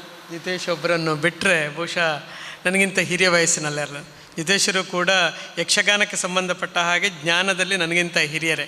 ಅಂತ ಎಲ್ಲ ಹಿರಿಯರ ಉಪಸ್ಥಿತಿಯಲ್ಲಿ ಇವತ್ತು ಭಾಳ ಒಳ್ಳೆಯ ಕಾರ್ಯಕ್ರಮ ಇವತ್ತಿಲ್ಲಿ ನಡೀತಾ ಇದೆ. ಮೊದಲಿಗೆ ಕ್ಷಮೆ ಕೇಳಬೇಕು, ಯಾಕಂದರೆ ಸ್ವಲ್ಪ ತಡವಾಗಿ ಬಂದೆ. ನಾನು ಒಂದು ಇಕ್ಕಟ್ಟಿನಲ್ಲಿ ಸಿಲುಕಿಬಿಟ್ಟಿದೆ. ಭಾಳ ಹಿಂದೆ ಕುಂಟಾರಿನಲ್ಲಿ ಒಂದು ಕಾರ್ಯಕ್ರಮ, ಅದು ಅಡೂರು, ಇಲ್ಲಿಂದ ಸುಮಾರು 3 ಗಂಟೆಯ ಒಂದು ಪ್ರಯಾಣ, ಅಷ್ಟು ದೂರದಲ್ಲಿ ಒಂದು ದಿವಸದ ಕಾರ್ಯಕ್ರಮ. ನಾನು ಬೆಳಗಿನ ಅವಧಿಯಲ್ಲಿ ಇರ್ಬೋದು ಅಂತ ಅವ್ರಿಗೆ ಒಪ್ಪಿಗಿದ್ದೆ. ಆದರೆ ಅವರು ಅಚಾನಕ್ಕಾಗಿ ಮಧ್ಯಾಹ್ನ ನಂತರದ ಕಾರ್ಯಕ್ರಮಕ್ಕೆ ನನ್ನನ್ನು ಹಾಕಿಬಿಟ್ಟಿದ್ದಾರೆ. ಏನು ಮಾಡೋದು ಅಂತ ನಾನು ಹಿರಿಯರಾದ ತೋನ್ಸೆ ಅವರಲ್ಲಿ ಕೇಳಿಕೊಂಡೆ. ಆದರೂ ತೋನ್ಸೆ ಅವರು ನಮ್ಮ ಬಳಗದ ಹಿರಿಯರು, ನಮ್ಮ ಸಾಹಿತ್ಯ ಪರಿಷತ್ತಿನ ಮತ್ತು ನಮ್ಮ ಎಲ್ಲ ಈ ಭಾಗದ ಎಲ್ಲ ಚಟುವಟಿಕೆಗಳಲ್ಲಿ ನಾವೇನು ಸಣ್ಣ ಪುಟ್ಟ ಕೆಲಸಗಳನ್ನು ಮಾಡ್ತಾಯಿದ್ರು ಕೂಡ ಅಂಥ ಹಿರಿಯರು ಬಂದು ನಮ್ಮ ಜೊತೆಗೆ ಇದ್ದು ಎಲ್ಲ ಕಾರ್ಯಕ್ರಮಗಳಲ್ಲಿ ಸಹಕಾರ ನೀಡ್ತಾ ಇರತಕ್ಕಂಥ ಹಿರಿಯರು. ಅವರು ಸಂಘಟಿಸ್ತಾ ಇರುವ ಕಾರ್ಯಕ್ರಮದಲ್ಲಿ ನಾನು ಇರಲೇಬೇಕೆನ್ನುವ ಕಾರಣಕ್ಕಾಗಿ ಅಲ್ಲಿಗೆ ಬೆಳಗ್ಗೆ ಹೋಗಿ ಒಂದು ನನ್ನ ಹಾಜರಾತಿಯನ್ನು ಹಾಕಿ ಕಾರ್ಯಕ್ರಮ ಇಲ್ಲಿಗೆ ಬರಬೇಕು ಅಂತ ಇಲ್ಲಿವರೆಗೆ ಬಂದಿದ್ದೇನೆ, ಅವರ ಮೇಲಿನ ಗೌರವ ಮತ್ತು ಪ್ರೀತಿಯಿಂದ. ಇವತ್ತಿಲ್ಲಿ ಅನೇಕ ಹಿರಿಯರು ಸಭಾಂಗಣದ ಮುಂದಿದ್ದೀರಿ, ಆಸಕ್ತರು ಮಾತೆಯರು ನೀವಿದ್ದೀರಿ. ಎಲ್ಲರಿಗೂ ಆರಂಭದ ನಮಸ್ಕಾರಗಳನ್ನು ಹೇಳ್ತಾ, ಯಕ್ಷಗಾನದ ಒಂದು ತರಗತಿಯನ್ನು ಆರಂಭಿಸುವ ಒಂದು ದೊಡ್ಡ ಸಾಹಸಕ್ಕೆ ಇಲ್ಲಿನ ಬಳಗ ನೀವೆಲ್ಲ ಹೊರಟಿದ್ದೀರಿ ಎನ್ನುವುದು ಭಾಳ ಸಂತೋಷ ಪಡುವ ಸಂಗತಿ. ನಮ್ಮಲ್ಲಿ ಯಕ್ಷಧ್ರುವ ಪಟ್ಲ ಫೌಂಡೇಶನ್ ಅದೊಂದು ಯಕ್ಷಗಾನದ ಒಂದು ದೊಡ್ಡ ಕ್ರಾಂತಿಕಾರಕವಾದಂಥ ಒಂದು ಅಭಿಯಾನವನ್ನು ಈ ಕರಾವಳಿಯ ಈ ಭಾಗದಲ್ಲಿ ಮಾಡ್ತಾ ಬಂದಿದೆ. ಧ್ರುವ, ಧ್ರುವ ಅಂದರೂ ಬೆಳಗುವ ನಕ್ಷತ್ರ, ಧ್ರುವ ಅಂದರೂ ಅದು ವೃಕ್ಷ. ಒಂದರ್ಥದಲ್ಲಿ ಯಕ್ಷಧ್ರುವ ಪಟ್ಲ ಫೌಂಡೇಶನ್ ಒಂಥರದ ಕಲ್ಪದ್ರುಮದ ಹಾಗೆ, ಒಂದು ಕಲ್ಪವೃಕ್ಷದ ಹಾಗೆ ನಮ್ಮ ಯಕ್ಷಗಾನಕ್ಕೆ ಒದಗಿ ಬಂದಿರತಕ್ಕಂಥ ಒಂದು ಸಂಘಟನೆ ಅದು. ನಾವೆಲ್ಲ ಯಕ್ಷಗಾನದಲ್ಲಿ ಸ್ವರ್ಗದ ಕತೆ ಹೇಳ್ತೇವೆ, ಅರ್ಥಧಾರಿಗಳು ಹಿರಿಯರೆಲ್ಲ ಇಲ್ಲಿದ್ದೀರಿ. ಅದರ ಕಲ್ಪನೆಯನ್ನೆಲ್ಲ ಕಟ್ಟುವಾಗಲೆಲ್ಲ ನಮಗೆ ಕಾಮಧೇನು, ಕಲ್ಪವೃಕ್ಷ ಇತ್ಯಾದೆಲ್ಲ ಕಲ್ಪನೆಗಳನ್ನು ನಾವು ತರ್ತೇವೆ. ಕೇಳಿದ್ದನ್ನು ದಯಪಾಲಿಸುವ ಧೇನು, ನಾವು ಬಯಸಿದ್ದನ್ನು ಕೊಡತಕ್ಕಂಥ ತರು ಇತ್ಯಾದಿ ಕಲ್ಪನೆಗಳನ್ನು ತರ್ತೇವೆ. ವಾಸ್ತವದಲ್ಲಿ ಯಕ್ಷಗಾನದ ಪಾಲಿಗೆ ಪಟ್ಲ ಸತೀಶ್ ಶೆಟ್ಟರು ಮತ್ತು ಅವರ ಜೊತೆಗೆ ಸೇರಿಕೊಂಡಿರತಕ್ಕಂಥ ಒಂದು ಯಕ್ಷಾಭಿಮಾನಿಗಳ ಭಾಳ ದೊಡ್ಡ ತಂಡ ಇದೆಯಲ್ಲ, ಅದು ಇವತ್ತು ಒಂದರ್ಥದಲ್ಲಿ ಯಕ್ಷಗಾನ ಕ್ಷೇತ್ರಕ್ಕೆ ಒಂದು ಕಲ್ಪ ತರುವಿನ ಹಾಗೆ. ಅದು ಯಕ್ಷಗಾನ ಕಲಾವಿದರಿಗೂ ಹೌದು, ಯಕ್ಷಗಾನ ಕಲೆಗೂ ಹೌದು. ಈ ತರಹ ಬೆಳೆದು ನಿಂತಿರತಕ್ಕಂಥ ಒಂದು ಸಂಸ್ಥೆ, ಅದರ ಆಶ್ರಯದಲ್ಲಿ ಇವತ್ತು ಇಲ್ಲಿ ಕೊಲ್ಯದಲ್ಲೂ ಕೂಡ ಒಂದು ತರಗತಿ ಆರಂಭ ಆಗ್ತಾ ಇದೆ. ಬೇರೆ ಬೇರೆ ಶಿಕ್ಷಣ ಸಂಸ್ಥೆಯಲ್ಲಿ ಈಗಾಗಲೇ 800-900ಕ್ಕೂ ಹೆಚ್ಚು ಸಣ್ಣ ಸಣ್ಣ ಮಕ್ಕಳು ಇವತ್ತು ಕಲಿತಾ ಇದ್ದಾರೆ, ಯಕ್ಷಗಾನದ ಹೆಜ್ಜೆಗಾರಿಕೆಯನ್ನು ಕಲಿತಾ ಇದ್ದಾರೆ ಎನ್ನುವುದೇ ಯಕ್ಷಗಾನದ ಭವಿಷ್ಯ ಎಷ್ಟು ಉಜ್ವಲ ಆಗುತ್ತೆ ಎನ್ನುವುದರ ಸಾಕ್ಷಿ ಅದು. ಅಂದರೆ ಇಷ್ಟು ಜನ ವಿದ್ಯಾರ್ಥಿಗಳು ನಮಗೆ ಸುತ್ತಮುತ್ತ ಇರತಕ್ಕಂಥ ಈ ದಕ್ಷಿಣ ಕನ್ನಡದ ಮೂಲೆಗಳಲ್ಲಿರತಕ್ಕಂಥ ಶಾಲೆಗಳಲ್ಲಿ ವಿದ್ಯಾರ್ಥಿಗಳಿಗೆ ಈ ಯಕ್ಷ ಶಿಕ್ಷಣದ ಅಭಿಯಾನವನ್ನು ಮಾಡ್ತಾ ಇದ್ದಾರೆ. ಇವರಿಂದ ನೋಡಿ, ಈ ಮಕ್ಕಳು ಈಗ 10 ವರ್ಷ, 12 ವರ್ಷ, 13 ವರ್ಷದ ವಿದ್ಯಾರ್ಥಿಗಳು. ಇವರು ಇನ್ನು ಅವರ ಬದುಕಿನ ಅವಧಿಯನ್ನು ನೋಡಿ, 60-70 ವರ್ಷಗಳ ಸುದೀರ್ಘವಾದ ಅವಧಿಯನ್ನು ಅವರು ತಮ್ಮ ಬದುಕಿನ ಉದ್ದಕ್ಕೂ ಯಕ್ಷಗಾನದ ಕಲೆ ಜೊತೆಗೆ ಬೆಳೀತಾರೆ ಅಂತ. ಅದರಿಂದ 1 ಶತಮಾನಗಳಷ್ಟು ಸುದೀರ್ಘವಾಗಿ ಯಕ್ಷಗಾನದ ಕಲೆಯನ್ನು ವಿಸ್ತರಿಸುವ ಇಂತಹ ಒಂದು ಅಭಿಯಾನ ಇದೆಯಲ್ಲ, ನಿಜಕ್ಕೂ ನಾವು ಪಟ್ಲ ಫೌಂಡೇಶನನ್ನು ಈ ಸಂದರ್ಭದಲ್ಲಿ ವಿಶೇಷವಾಗಿ ಅಭಿನಂದಿಸಬೇಕು. ಅದಕ್ಕಾಗಿ ಮತ್ತೊಮ್ಮೆ ನನ್ನ ಅಭಿನಂದನೆಗಳನ್ನು ಈ ಸಂದರ್ಭದಲ್ಲಿ ತಿಳಿಯಪಡಿಸ್ತೇನೆ. ಯಕ್ಷಗಾನದ ತರಗತಿ ಆರಂಭ ಆಗೋದು ತುಂಬ ಬಾಕಿ ಕಲಾ ಪ್ರಕಾರಗಳನ್ನು ಕಲಿತ ಹಾಗಲ್ಲ. ಯಾರು ಕಲಿಯುವುದಕ್ಕೆ ಹೊರಟಿರತಕ್ಕಂಥ ವಿದ್ಯಾರ್ಥಿಗಳಿದ್ದೀರೋ ಮತ್ತು ಅದನ್ನು ಸಂಘಟಿಸುವ ಒಂದು ಸಂಘಟನೆಗೂ ಕೂಡ ಭಾಳ ದೊಡ್ಡ ಜವಾಬ್ದಾರಿ ಇರ್ತದೆ. ಏನಂದರೆ, ನಮ್ಮಲ್ಲಿ ಬೇರೆ ಕಲಾ ಪ್ರಕಾರಗಳನ್ನು ಕಲಿಯುವಾಗ ಭಾಳ ಸುಲಭ ಅದು. ಅದು ಈಗ ಒಂದು ಭರತನಾಟ್ಯವನ್ನು ಕಲಿಯೋದಿದ್ರೆ ಅದಕ್ಕೆ ಅದರದ್ದಾದಂಥ ಕೆಲವು ನಾಟ್ಯ ವಿನ್ಯಾಸಗಳನ್ನು ಗುರುಗಳು ಕಲಿಸಿಕೊಡ್ತಾರೆ. ಅದು ಸುಲಭ ಅಂದರೆ ನಾನು ಭಾಳ ಲಘುವಾಗಿ ಹೇಳ್ತಾ ಇರೋದಲ್ಲ. ಈ ಕಲೆಯಲ್ಲಿ ಇದು ಅನೇಕ ಕಲೆಗಳನ್ನು ತನ್ನ ಅಂಗೋಪಾಂಗ ಮಾಡಿಕೊಂಡಿರತಕ್ಕಂಥ ಒಂದು ವಿಶಿಷ್ಟ ಕಲೆ. ಇಲ್ಲಿ ಸಂಗೀತನೂ ಬೇಕು, ಇಲ್ಲಿ ನೃತ್ಯವೂ ಬೇಕು, ಇಲ್ಲಿ ಮಾತುಗಾರಿಕೆಯೂ ಬೇಕು, ಇಲ್ಲಿ ಸಾಹಿತ್ಯ ಜ್ಞಾನವೂ ಬೇಕು, ಸಾಹಿತ್ಯ ಜೊತೆ ಪುರಾಣ ಜ್ಞಾನವೂ ಬೇಕು. ಶ್ರುತಿ, ತಾಳ, ರಂಗದ ಒಂದು ವಿನ್ಯಾಸ, ಕುಣಿತದ ಬೇರೆ ಬೇರೆ ಸಂಗತಿಗಳು ಎಲ್ಲವನ್ನು ಏಕಕಾಲದಲ್ಲಿ ಒಬ್ಬ ವಿದ್ಯಾರ್ಥಿ ಕಲಿಬೇಕಾಗುತ್ತೆ. ಅದರಿಂದ ಇದು ಉಳಿದ ಕಲಾ ಪ್ರಕಾರಗಳನ್ನು ಕಲಿತ ಹಾಗೆ ಅದು ಸುಲಭದ ಒಂದು ಸಂಗತಿ ಅಲ್ಲ, ತುಂಬ ಗಂಭೀರವಾದ ಒಂದು ಸಂಗತಿ ಮಾತ್ರ ಅಲ್ಲ, ತುಂಬ ಆಸಕ್ತಿಕರವಾದಂಥ ಸಂಗತಿ ಕೂಡ. ಯಾಕಂದರೆ ಇಲ್ಲಿ ಒಂದನ್ನು ಮಾತ್ರ ಕಲಿಯುವುದಲ್ಲ, ಬದಲಾಗಿ ನಾವು ಬೇರೆ ಬೇರೆ ಪುರಾಣದ ಕಥೆಗಳನ್ನು ಕೇಳ್ತಾ ನಮಗೊಂದು ಪುರಾಣದ ಒಂದು ಲೋಕ ನಮ್ಮ ಕಣ್ಣೆದುರಿಗೆ ಒಂದು ಕಟ್ಟುತ್ತದೆ ಅಂತ. ಅಂದರೆ ಯಕ್ಷಗಾನದ ತರಗತಿಯನ್ನು ಕಲಿಯುವುದು ಅಂದರೆ ಕೇವಲ ನೃತ್ಯವನ್ನಷ್ಟೇ ಕಲಿಯುವುದಲ್ಲ. ಹಿಂದೆ ನಮ್ಮಲ್ಲಿ ಯಕ್ಷವನ್ನು ಹೇಗೆ ಕಲಿತಾ ಇದ್ದರು, ನಮ್ಮ ಹಿರಿಯ ಕಲಾವಿದರೆಲ್ಲ, ನಮ್ಮಲ್ಲಿ ಹಿರಿಯರಾದ ಹೊರಡ್ರಿದ್ದಾರೆ, ನಮ್ಮ ವಿನಯಾಚಾರ್ಯರಿದ್ದಾರೆ, ಭಾಳ ವರ್ಷದ ಒಂದು ಯಕ್ಷಗಾನದ ಜೊತೆಗೇನೆ ಒಡನಾಟ ಇದ್ದವರು. ಅವ್ರಿಗೆ ಗೊತ್ತು. ನಿಮ್ಮ ಹಿರಿಯ ಕಲಾವಿದರನ್ನೆಲ್ಲ ನೀವು ಕೇಳಿ, ತೊನ್ಸೆ ಅವರು ಬೇಕಿದ್ರೆ ಗಂಟೆಗಟ್ಟಲೆ ಅದರ ಬಗ್ಗೆ ಮಾತಾಡಬಲ್ಲರು. ಅವರು ಹೆಚ್ಚು ಓದಿಲ್ಲ, 1ನೇ ಕ್ಲಾಸು 2ನೇ ಕ್ಲಾಸು, ದೊಡ್ಡ ಹಿರಿಯ ಕಲಾವಿದರು ಇಷ್ಟೇ ಕಲಿತವರು. ಆದರೆ ಅವರು ಈ ಪ್ರಬುದ್ಧವಾದ ಯಕ್ಷಗಾನವನ್ನು ಹೇಗೆ ಕಲಿತರು ಅಂದರೆ, ಅವರು ಮೇಳಗಳಲ್ಲಿ ಹೊಂಡ ತೋಡಿ ಕಂಬ ನೆಡಲಿಕ್ಕೆ ಸೇರಿದ ಹುಡುಗರವರೆಲ್ಲ. ನೀವು ಪ್ರತಿಯೊಬ್ಬರು, ನಾವು ಈಗ ಯಕ್ಷಾಯಣ ಅಂತ ಒಂದು ಯಕ್ಷಗಾನ ಅಧ್ಯಯನ ಕೇಂದ್ರದಲ್ಲಿ ಒಂದು ದಾಖಲೀಕರಣದ ಪ್ರಕ್ರಿಯೆ ಮಾಡ್ತಾಯಿದ್ವಿ, ಸುಮಾರು 60 ವರ್ಷ ದಾಟಿದವರು ಸರ್. ಅಂಥವರನ್ನು ನಾವು ಕರೆಸಿ ಅವರ ಯಕ್ಷಪಯಣದ ಒಂದು ಸಂಗತಿಗಳನ್ನು ದಾಖಲೆ ಮಾಡ್ತಾಯಿದ್ದೆ. ಅವರೆಲ್ಲ ಮಾತಾಡುವಾಗ ನಮ್ಗೆ ಗೊತ್ತಾಗುತ್ತೆ ಹೇಗೆ ಕಲಿತರು ಅಂದರೆ, ಹೊಂಡ ತೋಡಲಿಕ್ಕೆ ಸೇರಿದ ಹುಡುಗ ಅವರನ್ನೇ ಈ ಮೇಳ ಆರಂಭ ಆಗುವ ಮೊದಲು ಒಂದು 8ವರೆಗೆ ಸ್ಟಾರ್ಟ್ ಆಗುತ್ತೆ. ಆಗ ರಂಗಸ್ಥಳದಲ್ಲಿ ಈ ಕೋಡಂಗಿ ನೃತ್ಯ ಮಾಡಲಿಕ್ಕೆ ಬೇಕು, ಈ ಹುಡುಗರನ್ನೇ ಕಳಿಸೋದು. ಒಂದು ನಿಲ್ವಂಗೆ ಹಾಕಿ ಒಂದು ಅವರು ವೇದಿಕೆಗೆ ಬಂದು ಏನು ಮಾಡ್ತಾರಂದರೆ, ಈ ಸಂಗೀತಗಾರ ಏನು ಹಾಡ್ತಾರೆ ಅದಕ್ಕೆ ತಮಗಿಚ್ಛೆ ಬಂದ ಹಾಗೆ ಕುಣಿತಾರೆ. ಆ ಕುಣಿತಕ್ಕೆ ಒಂದು ಶಾಸ್ತ್ರೀಯ ನೆಲೆಗಟ್ಟಿ ಇಲ್ಲ, ಏನೋ ಕುಣಿತಾರೆ, ಏನೇನೋ ಅಭಿನಯಗಳನ್ನು ಮಾಡ್ತಾರೆ, ಹಾಸ್ಯ ಅಭಿನಯಗಳನ್ನು ಮಾಡಿ ರಂಜಿಸ್ತಾರೆ. ಇದು ಒಬ್ಬ ಕಲಾವಿದನಿಗೆ ಆರಂಭದ ಹೆಜ್ಜೆ. ವೇದಿಕೆಗೆ ಬರಲಿಕ್ಕೆ ಈ ಸಣ್ಣ ಮಕ್ಕಳನ್ನು ನೀವು ವೇದಿಕೆಗೆ ಬಿಟ್ಟರೆ ಅವರಿಗೆ ವೇದಿಕೆಯಲ್ಲಿ ನಿಂತ ತಕ್ಷಣ ಗಡಗಡ ನಡುಗ್ತಾರೆ, ಸಭಾಕಂಪನ ಇರುತ್ತೆ. ಈ ಸಭಾಕಂಪನ ಮೊದಲು ಹೋಗಬೇಕು. ಒಬ್ಬ ಕಲಾವಿದನಾಗಿ ರಂಗದಲ್ಲಿ ಯಾರು ಬರ್ತಾನೋ ಅವನಿಗೆ ಮೊದಲು ಹೆದರಿಕೆ ಹೋಗಬೇಕು. ಯಾರ ಹೆದರಿಕೆ ಅಂದರೆ, ಪ್ರೇಕ್ಷಕರು ಅವ್ರನ್ನೆಲ್ಲ ನಮ್ಮನ್ನು ನೋಡ್ತಾರೆ, ನನ್ನ ನೋಡುವಾಗ ಏನು ಭಾವಿಸ್ತಾರೋ ಏನೋ, ಈ ಸಭಾಕಂಪನ ಹೋಗಬೇಕು. ಮಾತ್ರ ಅಲ್ಲ, ರಂಗದಲ್ಲಿ ನಾನು ಹೇಗೆ ಬೆಳಿಬೇಕು ಅಂತ ಅವರು ಕಲಿತಾರೆ ಆರಂಭದ ದಿನಗಳು. ಸಣ್ಣ ಸಣ್ಣ ಏನೇನೋ ಕುಚೇಷ್ಟೆಗಳನ್ನು ಮಾಡ್ತಾ ಅವ್ರು ಕುಣಿಸ್ತಾರೆ. ಸುಮ್ಮನೆ ತಲೆ ಹೀಗೆ ಕೆರಿತಾರೆ, ಅಲ್ಲಿಂದೊಂದು ಏನು ತೆಗಿತಾರೆ, ಹೀಗೆ ಮಾಡ್ತಾರೆ, ಅದನ್ನೇ ತಿಂತಾರೆ, ಆಗ ಜನ ಎಲ್ಲ ಚೀ ಅಂತ ಹೇಳ್ತಾರೆ. ಅಲ್ಲಿಗೆ ಒಂದು ಹಾಸ್ಯ ಪ್ರಸಂಗ, ಒಂದು ಈ ತರಹದ ಒಂದು ಸಭಾಕಂಪನ ಹೋಗುವ ಒಂದು ಅದರ ನಂತರ ನೋಡಿ ಅಲ್ಲಿ ಬಾಲಗೋಪಾಲ, ಮುಂದೆ ಪೂರ್ವರಂಗ ಅಂತ ಒಂದು ಕಲ್ಪನೆ ಇತ್ತು. ಈಗ ಯಕ್ಷಗಾನದಲ್ಲಿ ಅದು ಕಳೆದು ಹೋಗಿದೆ. ಪೂರ್ವರಂಗ ಅಂತ ಒಂದು ಕಲ್ಪನೆ ಇತ್ತು. ಈ ಪೂರ್ವರಂಗದಲ್ಲಿ ಮತ್ತೆ ಬರುವುದು ಬಾಲಗೋಪಾಲ. ಭಾಳ ಸರಳವಾದ ವೇಷ, ಅದರ ಬಣ್ಣಗಾರಿಕೆ, ಮುಖದ ಬಣ್ಣಗಾರಿಕೆ ನೋಡಿ ತುಂಬ ಸಂಕೀರ್ಣ ಅಲ್ಲ, ಭಾಳ ಸರಳವಾದ ವೇಷ. ಬಾಕಿ ಎಲ್ಲವೂ ಅಷ್ಟೇ ಸರಳವಾದ ಒಂದು ಕುಣಿತಗಳು ಕೂಡ, ಆರಂಭದ ಕುಣಿತಗಳು ಕೂಡ ತುಂಬ ಗಂಭೀರವಾದ, ತುಂಬ ಸೂಕ್ಷ್ಮವಾದ ಕುಣಿತಗಳಿಲ್ಲ. ಸರಳವಾದ ಕುಣಿತಗಳ ಮೂಲಕ ಸಂಗೀತಗಾರ ಹಾಡಿದ ಯಾವುದೋ ದಾಸರ ಕೀರ್ತನೆಗಳಿಗೆ ಕುಣಿದು ಅವರು ಗಣೇಶನ ಸ್ತುತಿಯನ್ನು ಅಥವಾ ವಿಷ್ಣು ಸ್ತುತಿಯನ್ನು ಮಾಡುವ ಪದ್ಯಗಳಿಗೆ ಕುಣಿತಾರೆ. ಅದಾದ ಮೇಲೆ ನಮ್ಮಲ್ಲಿ ಪೀಠಿಕಾ ಸ್ತ್ರೀವೇಷಗಳು ಬರ್ತವೆ. ಅದರ ಮೊದಲು ಸ್ತ್ರೀವೇಷಗಳು ಬರ್ತವೆ. ಅದಕ್ಕಿಂತ ಮೊದಲು ಷಣ್ಮುಖ ಸುಬ್ರಹ್ಮಣ್ಯ ಬರ್ತಾ ಇದ್ದ. ಅರ್ಧನಾರೀಶ್ವರ ಅಂತ ಒಂದು ಕಲ್ಪನೆ ಇತ್ತು ನೋಡಿ. ಅರ್ಧನಾರೀಶ್ವರಕ್ಕೆ ಬರುವಾಗ ಮುಖವರ್ಣಿಕೆ ಪೂರ್ತಿ ಏನಾಗುತ್ತೆ ಅಂದರೆ ಭಾಳ ಸಂಕೀರ್ಣ ಆಗುತ್ತೆ.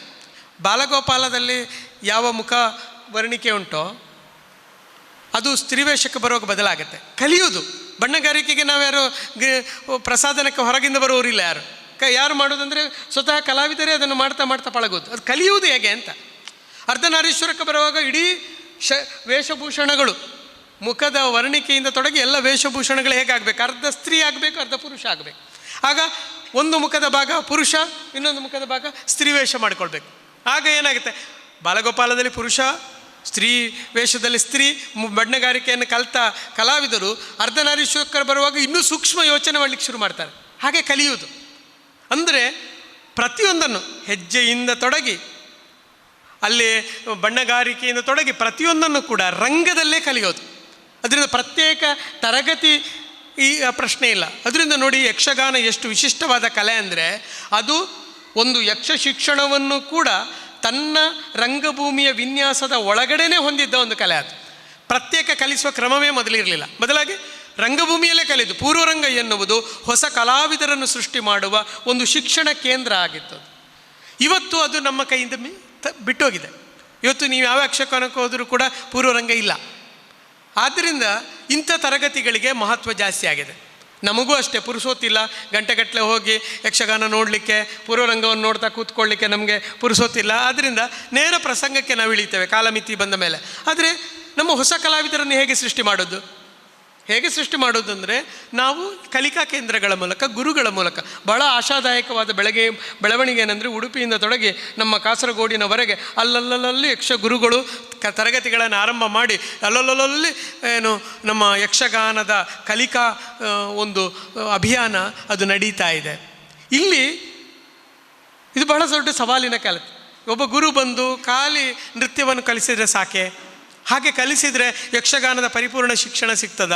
ಈ ಪೂರ್ವರಂಗದಲ್ಲಿ ಸಿಗ್ತಾ ಇದ್ದಂಥ ಕಲಾವಿದರಿಗೆ ಸಿಗ್ತಾ ಇದ್ದಂಥ ಒಂದು ಪೂರ್ವರಂಗದಲ್ಲಿ ಏನು ಇಡೀ ನೋಡ್ತಾ ಹಿರಿಯ ಕಲಾವಿದರು ಕುಣಿದದನ್ನು ನೋಡಿ ವಿಮರ್ಶೆ ಮಾಡ್ತಾ ಬೆಳೆದ ಕಲಾವಿದರ ಎದುರಿಗೆ ನಾವು ಈ ವಿದ್ಯಾರ್ಥಿಗಳನ್ನು ಕೂಡ ಆ ಹಂತಕ್ಕೆ ಬೆಳೆಸುವುದು ಹೇಗೆ ಅನ್ನುವುದು ಇವತ್ತು ಕಲಿಕಾ ಕೇಂದ್ರಗಳು ಬಹಳ ಗಂಭೀರವಾಗಿ ಆಲೋಚನೆ ಮಾಡಬೇಕಾದ ಸಂಗತಿ. ಇದು ಅನಿವಾರ್ಯ ನಮಗೆ. ಕಾಲದ ಗತಿಯೇ ಒಂದು ಕಲೆಯ ರೂಪವನ್ನು ರೂಪಿಸ್ತಾ ಬರೋದು. ನೋಡಿ, ಮೊದಲು ಈ ಯಕ್ಷಗಾನ ಎನ್ನುವುದು ಏನು, ವಾಸ್ತವದಲ್ಲಿ ಅದೊಂದು ಮೂಲ ದ್ರಾವಿಡ ಕಲೆ. ಅದು ಬೆಳೀತಾ ಕಾಲ ದೇಶಗಳಿಗೆ ಅನುಗುಣವಾಗಿ ಏನಾಗ್ತಾ ಬಂತಂದರೆ ಅಲ್ಲಲ್ಲಿನದನ್ನು ಸ್ವೀಕಾರ ಮಾಡ್ತಾ ಅದು ಬೆಳೀತು. ಅದರಿಂದಲೇ ನೋಡಿ, ಇವತ್ತು ಕಥಕ್ಕಳಿ ಉಂಟು ಕೇರಳದಲ್ಲಿ, ನೀವು ನೋಡಿ ಕಥಕ್ಕಳಿ ಉಂಟು, ಯಕ್ಷಗಾನದ ಹಾಗೆ ಉಂಟು. ಆದರೆ ಅದರಲ್ಲಿ ಸ್ವಲ್ಪ ಅದರ ವಿನ್ಯಾಸಗಳು, ಅದರಲ್ಲಿ ಮುದ್ರೆಗಳು ಅದೆಲ್ಲ ಜಾಸ್ತಿ ಸಂಕೀರ್ಣ ಆಗಿದೆ ಯಕ್ಷಗಾನಕ್ಕಿಂತ. ಯಾಕಂದರೆ ಮಾತಿಲ್ಲ ಅಲ್ಲಿ. ಮಾತು ಎಲ್ಲಿಲ್ವೋ ನಮ್ಮಲ್ಲಿ ಮಾತಿನ ಸೂಕ್ಷ್ಮ ಉಂಟು. ಈಗ ವಿನಯಾಚಾರ್ಯರು ಅವರು ಅರ್ಥಧಾರಿಕೆ ಹೇಳಲಿಕ್ಕೆ ಶುರು ಮಾಡಿದರೆ ಏನಾಗ್ತಂದರೆ, ಅವರು ಒಂದೊಂದು ಪದವನ್ನಿಟ್ಟುಕೊಂಡೇ ಸೂಕ್ಷ್ಮಗಳನ್ನು ಸೂಕ್ಷ್ಮ ಅರ್ಥಗಾರಿಕೆ ಕಟ್ತಾ ಹೋಗ್ತಾರೆ. ಅಂದರೆ ಮಾತಿನಲ್ಲೇ ಸೂಕ್ಷ್ಮತೆಯನ್ನು ತರುವುದು ನಮ್ಮ ತೆಂಕುತಿಟ್ಟು ಬಡಗುತಿಟ್ಟಿನಲ್ಲಿ ಬೆಳೆದಿದೆ. ಆದರೆ ಕಥಕ್ಕಳಿಯಲ್ಲಿ ಮಾತಿಲ್ಲ. ಆಗ ಅವರು ಹೇಗೆ ಸೂಕ್ಷ್ಮ ಆಗೋದು? ಅವರು ಮುದ್ರೆಗಳಲ್ಲಿ ಸೂಕ್ಷ್ಮ ಆದರು. ಅದರಿಂದ ಒಂದೊಂದು ಮುದ್ರೆಗಳು ಕೂಡ ಒಂದೊಂದು ಅರ್ಥಗಳು, ಆ ಅದರಿಂದ ನೋಡಿ, ಒಂದು ಮೂಲ ದ್ರಾವಿಡ ಕಲೆಯೇ ಅದು ಕೇರಳದಂಥ ಒಂದು ಕಾಲ ದೇಶದ ಬಂಧಕ್ಕೆ ಒಳಗಾಗಿ ಅದು ಕಥಕ್ಕಳಿಯಾಗಿ ಬೆಳೆದರೆ ನಮ್ಮಲ್ಲಿ ಅದು ತೆಂಕುತಿಟ್ಟು ಬಡಗುತಿಟ್ಟು ಈ ಬೇರೆ ರೂಪದಲ್ಲಿ ಬೆಳೀತು. ತೆಂಕುತಿಟ್ಟಿಗೂ ಬಡಗುತಿಟ್ಟಿಗೂ ವ್ಯತ್ಯಾಸಗಳು ಯಾಕಾದವು ಅಂದರೆ ಆಯಾಯ ಪ್ರದೇಶ ಅದನ್ನು ಹೇಗೆ ಬೆಳೆಸಿತೋ ಹಾಗೆ. ಆದ್ದರಿಂದ ಮುಂದಿನ 25 ವರ್ಷಗಳ 30 ವರ್ಷಗಳ ಅನಂತರದ ಯಕ್ಷಗಾನ ಹೇಗಿರ್ಬೋದು ಅಂತ ನಾವು ಇವತ್ತು ಕಲಿಯುವ ವಿದ್ಯಾರ್ಥಿಗಳಿಂದ ನಾವು ಅದನ್ನು ಪಡಿಬೇಕಾಗಿದೆ. ಆದ್ದರಿಂದ ಇವತ್ತು ಖಾಲಿ ನೃತ್ಯಕ್ಕೆ ಮಾತ್ರ ತರಗತಿಗಳಲ್ಲಿ ಗಮನ ಹೋಗದೆ ಅದು ವಿದ್ಯಾರ್ಥಿಗಳ ಸಮಗ್ರವಾಗಿರುವ, ನಾನು ಆಗ ಹೇಳಿದ ಹಾಗೆ ಅವರಿಗೆ ಒಂದು ಪ್ರಸಂಗ ಸಾಹಿತ್ಯ ಅಂದರೆ ಏನು ಅಂತ ಗೊತ್ತಿರಬೇಕು. ಒಂದು ಪ್ರಸಂಗ ಅಂದರೆ ಏನು, ಆ ಪ್ರಸಂಗ ಸಾಹಿತ್ಯ ಏನು, ಅದರ ಕಥೆ ಏನು, ಒಂದು ಪ್ರಸಂಗದ ನಡೆ ಹೇಗಿರ್ತದೆ, ಅದನ್ನು ಯಾವ ಸಂದರ್ಭದಲ್ಲಿ, ಆರಂಭದಲ್ಲಿ ಇದ್ದ ಹಾಗೆ ಮಧ್ಯದಲ್ಲಿ ಇರೋದಿಲ್ಲ, 2ನೇ ಕಾಲ ಮತ್ತು 4ನೇ ಕಾಲಕ್ಕಿರುವ ವ್ಯತ್ಯಾಸ ಏನು ಎನ್ನುವುದು ಒಬ್ಬ ಕಲಾವಿದನಿಗೆ ಗೊತ್ತಿರಬೇಕು. ಖಾಲಿ ಹೆಜ್ಜೆ ಕಲಿತರೆ ಸಾಕಾಗೋದಿಲ್ಲ. ಅದರಿಂದ ಹೆಜ್ಜೆ ಕಲಿಯುವುದು ಒಂದು ಪ್ರಾಥಮಿಕ ಹಂತ. ಅದರ ನಂತರ ಅದರ ಸಾಹಿತ್ಯವನ್ನು ಅರ್ಥ ಮಾಡಿಕೊಳ್ಳುವುದು. ಕವಿಗಳು, ಯಕ್ಷಗಾನದಲ್ಲಿ ಎಷ್ಟು ಕವಿಗಳಿದ್ದಾರೆ, ಆ ಕಾವ್ಯಗಳನ್ನು ಓದುವುದು ಕೂಡ ಒಂದು ಸೊಗಸಾದ ಒಂದು ಸಂಗತಿ. ನಾವು ಕುಮಾರವ್ಯಾಸ ಭಾರತ ಅದನ್ನೆಲ್ಲ ಓದ್ತಾ ಇದ್ವಲ್ಲ ಮೊದಲ, ಹಾಗೇ ಪಾರ್ಥಿಸುಬ್ಬನ ಪ್ರಸಂಗಗಳನ್ನು ಕೂಡ ಓದ್ತಾ ಹೋದರೆ ಅದು ಎಂಥ ಅದ್ಭುತವಾದ ಕಾವ್ಯ. ಇಡೀ ರಾಮಾಯಣವನ್ನೇ ಒಂದು ಕಾವ್ಯವಾಗಿ ಕಟ್ಟಿದ ಒಬ್ಬ ಪಾರ್ಥಿಸುಬ್ಬನ ತೆಂಕುತಿಟ್ಟು ಯಕ್ಷಗಾನವನ್ನು ರೂಪಿಸಿದ ಹಿರಿಯ ಅವತ್ತು. ಅದನ್ನು ನೋಡ್ಲಿಕ್ಕೆ ಸಾಧ್ಯ. ಅಂದರೆ ನಾನು ಹೇಳ್ತಾ ಬರೋದೇನೆಂದರೆ, ಒಂದು ಯಕ್ಷಗಾನದ ಕಲಿಕೆ ಎನ್ನುವುದು ಅದು ಉಳಿದ ಏನು ಕಲಿಕೆಯ ಹಾಗೆ, ಒಂದು ನಾವು ಶಾಲಾ ಶಿಕ್ಷಣ ಇದ್ದ ಹಾಗೆ, ಒಂದು ಈ ಉಳಿದ ಕಲಾ ಪ್ರಕಾರಗಳು, ಒಂದು ಸಂಗೀತ ಕ್ಲಾಸ್ ಇದ್ದ ಹಾಗೆ, ಒಂದು ಭರತನಾಟ್ಯ ಕ್ಲಾಸ್ ಇದ್ದಾಗ ಅಲ್ಲ. ಯಕ್ಷಗಾನದ ಒಂದು ತರಗತಿ ಎನ್ನುವುದು ಒಂದು ಸಮಗ್ರವಾದ ಎಲ್ಲವನ್ನು ಆವಾಹಿಸಿಕೊಳ್ಳಬೇಕಾದಂಥ ಒಂದು ಸಂಗತಿ. ಆ ಹಿನ್ನೆಲೆಯಿಂದ ಇಲ್ಲಿ ಭಾಳ ಸಂತೋಷ. ಯಾಕಂದರೆ ಇಲ್ಲಿ ಯಕ್ಷಗಾನವನ್ನು ಕಲಿಸುವುದಕ್ಕೆ ಕುಲಾಲರಿದ್ದಾರೆ, ಮತ್ತು ಸಂಗೀತದ ಹರಿಕಥೆಯ ಬೇರೆ ಬೇರೆ ಆಯಾಮಗಳಲ್ಲಿ, ಕಲೆಯ ಬೇರೆ ಬೇರೆ ಆಯಾಮಗಳಲ್ಲಿ ನುರಿತ ತೋನ್ಸೆಯವರಿದ್ದಾರೆ.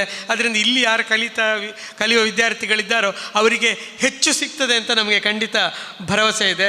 ಮತ್ತು ಇಲ್ಲೇ ಭಾಗವತರಿದ್ದಾರೆ, ಈ ಭಾಗದ ಯಕ್ಷಧ್ರುವ ಪಟ್ಲ ಫೌಂಡೇಶನ್ನು ಮುನ್ನಡೆಸುವ ಭಾಗವತರೇ ಇದ್ದಾರೆ. ಅನೇಕ ಮಂದಿ ಹಿರಿಯರು, ಈಗ ಹರಿಶ್ಚಂದ್ರಯ್ಯರಂತ ಯಾವತ್ತೂ ರೆಡಿ ಅವರು. ಹರಿಶ್ಚಂದ್ರಯ್ಯರ್ ಯಾವಾಗಾದರೂ ನಮ್ಮಲ್ಲಿ ಏನೋ ಕಾರ್ಯಕ್ರಮ, ಎಂಥ ಕಾರ್ಯಕ್ರಮಕ್ಕೂ ಅವ್ರು ರೆಡಿ, ಎಂಥದ್ದು ಮಾಡಲಿಕ್ಕೂ ಸರಿ. ಇಂತಹ ಒಂದು ಕಾರ್ಯಕರ್ತರ ಗುಣವುಳ್ಳ ಕಲಾವಿದರಿದ್ದಾರಲ್ಲ, ಅಂಥವರಿಂದ ಯಕ್ಷಗಾನ ಖಂಡಿತ ಬೆಳೀತದೆ.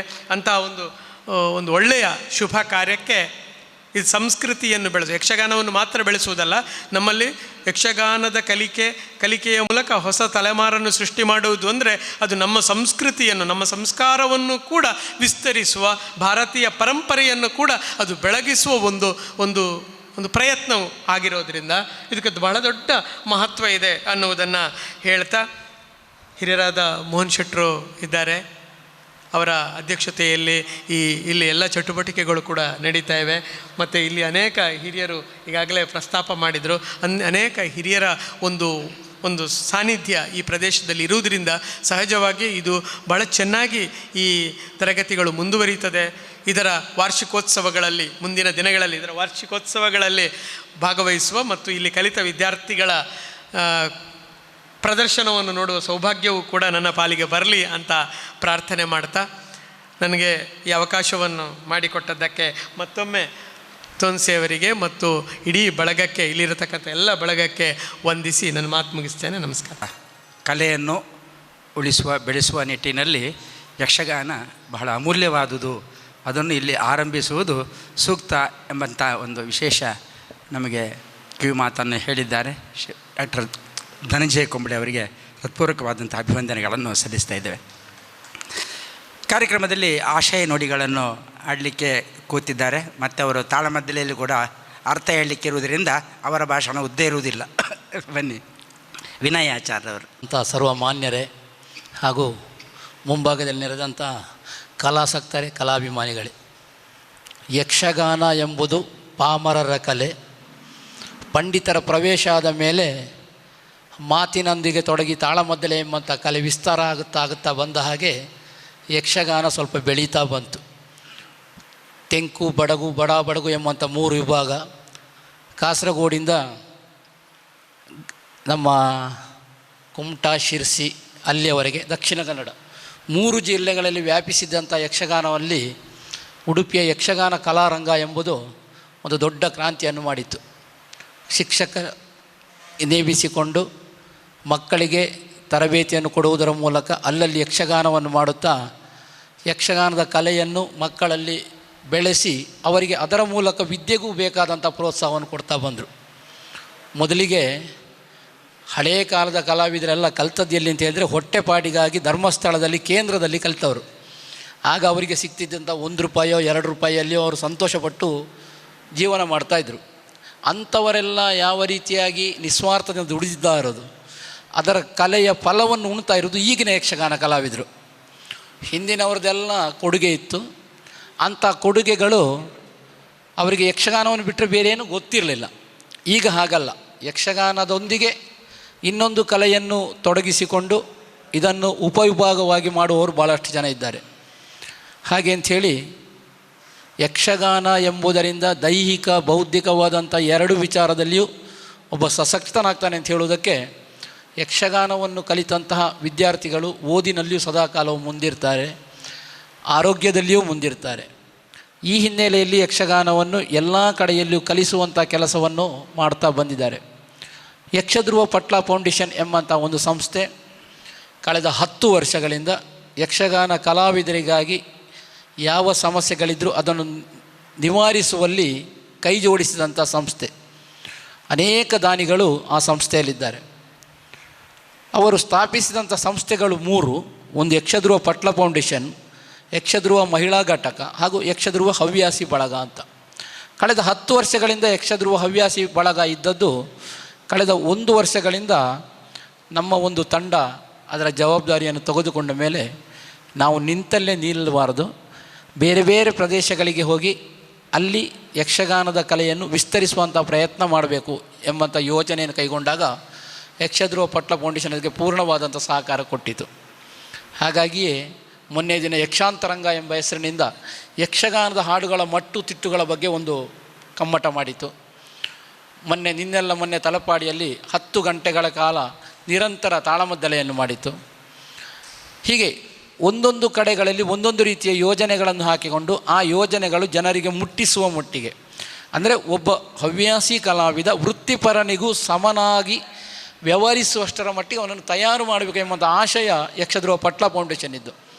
ಹಾಗಾಗಿಯೇ ಶ್ರೀ ಶಾರದಾ ಸೇವಾ ಟ್ರಸ್ಟ್ ಇಲ್ಲಿ ಯಕ್ಷಗಾನದ ನಾಟ್ಯ ತರಬೇತಿ ಒಂದು ಪ್ರಾರಂಭ ಆಗ್ತಾ ಇದೆ, ಇದರಲ್ಲಿ ನಮ್ಮನ್ನು ಜೋಡಿಸ್ಕೊಳ್ಬೋದು ಅಂತ ತೋನ್ಸೆಯವರು ಕೇಳಿದಾಗ ಸಂತೋಷದಿಂದ ಯಕ್ಷಗಾನಕ್ಕೆ ಸಂಬಂಧಿಸಿದ ಯಾವ ಕಾರ್ಯಗಳಿಗೂ ಯಕ್ಷಧ್ರುವ ಪಟ್ಲ ಫೌಂಡೇಶನ್ನ ಹವ್ಯಾಸಿ ಘಟಕ ಸದಾ ಬೆಂಬಲ ನೀಡುತ್ತದೆ ಎಂಬ ಹಿನ್ನೆಲೆಯಲ್ಲಿ ನಮ್ಮ ವತಿಯಿಂದ ಒಂದು ಯಕ್ಷಗಾನ ನಾಟ್ಯ ತರಬೇತಿಯನ್ನು ಮಾಡೋಣ, ಜೊತೆಯಲ್ಲಿ ಒಂದು ತಾಳಮದ್ದಳೆ, ಈ ರೀತಿ ಯೋಜನೆಯನ್ನು ಕೈಗೊಂಡಾಗ ಅದಕ್ಕೆ ಪೂರಕವಾಗಿ ಒದಗಿಸಿದವರು ಈ ವಿಶಾಲವಾದಂತಹ ಮಳಿಗೆ, ಈ ಕಟ್ಟಡ, ಶಾರದಾ ಮಂದಿರ ಇವರು ಕೊಟ್ಟ ಕಾರಣ ಇಲ್ಲಿ ಕಳೆದ ವರ್ಷದಿಂದ ಯಕ್ಷಗಾನ ಪ್ರಾರಂಭ ಆಗಿದೆ ಅಂತ ತೋನ್ಸೆಯವರು ಹೇಳಿದರು.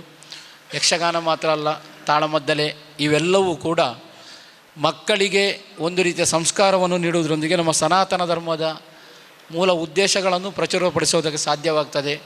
ಅಂತಹ ಕಲೆ ಬೆಳೆಯಲಿ, ಅದಕ್ಕೆ ಬೇಕಾದಂಥ ಸಕಲ ಸೌಲಭ್ಯಗಳು ನಿಮಗೆಲ್ಲ ಒದಗಿ ಬರಲಿ, ನಿಮ್ಮೊಂದಿಗೆ ನಾವಿದ್ದೇವೆ ಅಂತ ಹೇಳುತ್ತಾ ನನ್ನ ಮಾತಿಗೆ ಪೂರ್ಣ ವಿರಾಮವನ್ನು ನೀಡ್ತಾ ಇದ್ದೇನೆ. ಜೈ ಯಕ್ಷಗಾನಂ ಗೆಲ್ಗೆ.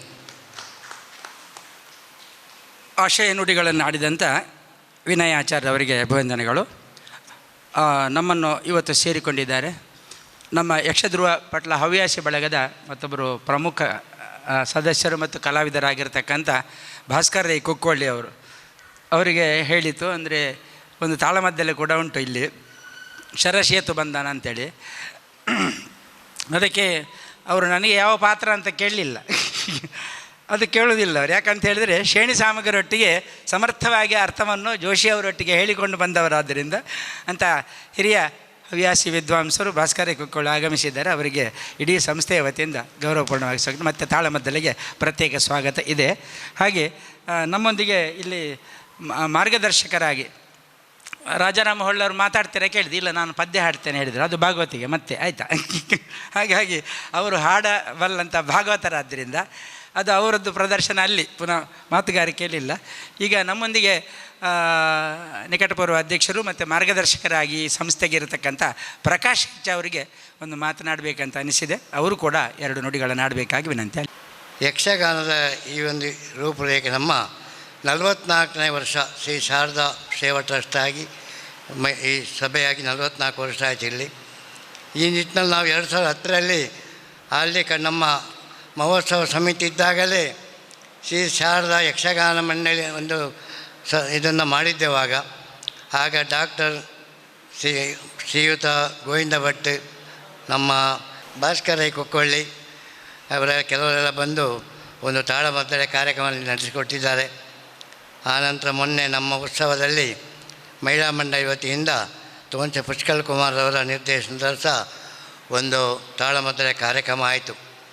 ಯಕ್ಷಗಾನದಿಂದ ಏನು ನಮಗೆ ಫಲಶ್ರುತಿ ಸಿಗ್ತದೆ ಅಂದರೆ, ನಮ್ಮ ಈ ಒಂದು ಕೊಲ್ಲಿಯ ಪರಿಸರದಲ್ಲಿ ವಿದ್ಯಾರ್ಥಿವೃಂದಕ್ಕೆ ಒಂದು ಹಿಂದುತ್ವದ ಧರ್ಮ ಜಾಗೃತಿಯನ್ನು ನಾವು ತೋರಿಸಿಕೊಡ್ಬೋದು. ಯಾಕೆಂದರೆ ಯಕ್ಷಗಾನದಲ್ಲಿ ಬರುವಂಥ ವಿಷಯಗಳು ದೇವಿ ಮಹಾತ್ಮೆ, ದೇವಿ ಪುರಾಣ, ಶ್ರೀರಾಮಾಯಣ ಹಾಗೂ ಶ್ರೀ ಮಹಾಭಾರತ ಕಥೆಗಳು. ಈ ಕಥೆಗಳಿಂದ ಸಾವಿರಾರು ಪ್ರಸಂಗಗಳು ನಿರೂಪಣೆ ಆಗಿ ದಿನನಿತ್ಯ ನಾವು ಉದಯವಾಣಿಯೆಲ್ಲ ದಿನಪತ್ರಿಕೆ ನೋಡ್ತಾ ಇದ್ದೇವೆ. ಇವತ್ತಿನ ದಿವಸವೇ ಕಡಿಮೆ ಪಕ್ಷ 40 ಮೇಳಗಳು ಅಲ್ಲಲ್ಲಿ ಪ್ರದರ್ಶನ ಕೊಡ್ತಾಯಿದೆ. ಕಾಲಮಿತಿ ಆದರೂ ಸಹ ಭಾಳ ಚೆನ್ನಾಗಿ ಹೆಚ್ಚಿನ ಜನ ಸೇರಿಕೊಂಡ ಕಥೆ ನೋಡ್ತಾ ಇದ್ದಾರೆ. ಇದರಿಂದ ಮಕ್ಕಳಿಗಾಗಲಿ ಜನಕ್ಕಾಗಲಿ ಧರ್ಮದ ಬಗ್ಗೆ, ಧರ್ಮ ಒಂದು ಯಾವ ಥರ ಅಭಿವೃದ್ಧಿ ಪಥಕ್ಕೆ ಬರ್ತದೆ, ಯಾವ ಥರ ಇದೆ ಅನ್ನೋ ಒಂದು ಸ್ಪಷ್ಟೀಕರಣವಾದ ಮಾತು ಯಕ್ಷಗಾನದ ಆ ಅರ್ಥ ನಮಗೆ ಗೊತ್ತಾಗ್ತದೆ. ನಾವು ದೈನಂದಿನ ಆಡುವ ಮಾತಿಗೂ ಯಕ್ಷಗಾನದಲ್ಲಿ ಬರುವಂಥ ಆ ಒಂದು ವಿಚಾರಕ್ಕೂ ಭಾಳ ಅಜಗಜಾಂತರವಿದೆ. ಆ ನಿಟ್ಟಿನಲ್ಲಿ ಯಕ್ಷಗಾನದ ಈ ಒಂದು ಪ್ರಾತ್ಯಕ್ಷಿಕೆ ಮುಂದಿನ ಜೀವನಕ್ಕೆ ಮಕ್ಕಳಿಗೆಲ್ಲ ಅಭಿವೃದ್ಧಿ ಪಥ ಆಗಿ ನಾಟ್ಯ, ಕಲಿಕೆ, ಭಾಗವತಿಕೆ, ಪುಂಡು ವೇಷ, ಯಾವುದೇ ವೇಷಕ್ಕೂ ಅವರಿಗೆ ಅವಿರತವಾಗಿ ಸಿಗಲಿ. ಈ ಒಂದು ಯಕ್ಷಗಾನ ತರಬೇತಿ ಕೇಂದ್ರ ಇಲ್ಲಿ ಇನ್ನು ಮುಂದಕ್ಕೆ ನಡೀಲಿ ಅಂತ ಹೇಳಿ ಅವಕಾಶಕ್ಕಾಗಿ ನಾನು ಒಂದಿವ್ಸ ಶಾರದಾ ಸೇವಾ ಟ್ರಸ್ಟಿಗೂ ಎಲ್ಲರಿಗೂ ಒಂದಿವ್ಸ ನನ್ನ ಮಾತು ಮುಗಿಸ್ತೇನೆ. ಜೈ ಶಾರದಾ ಮಾತೆ.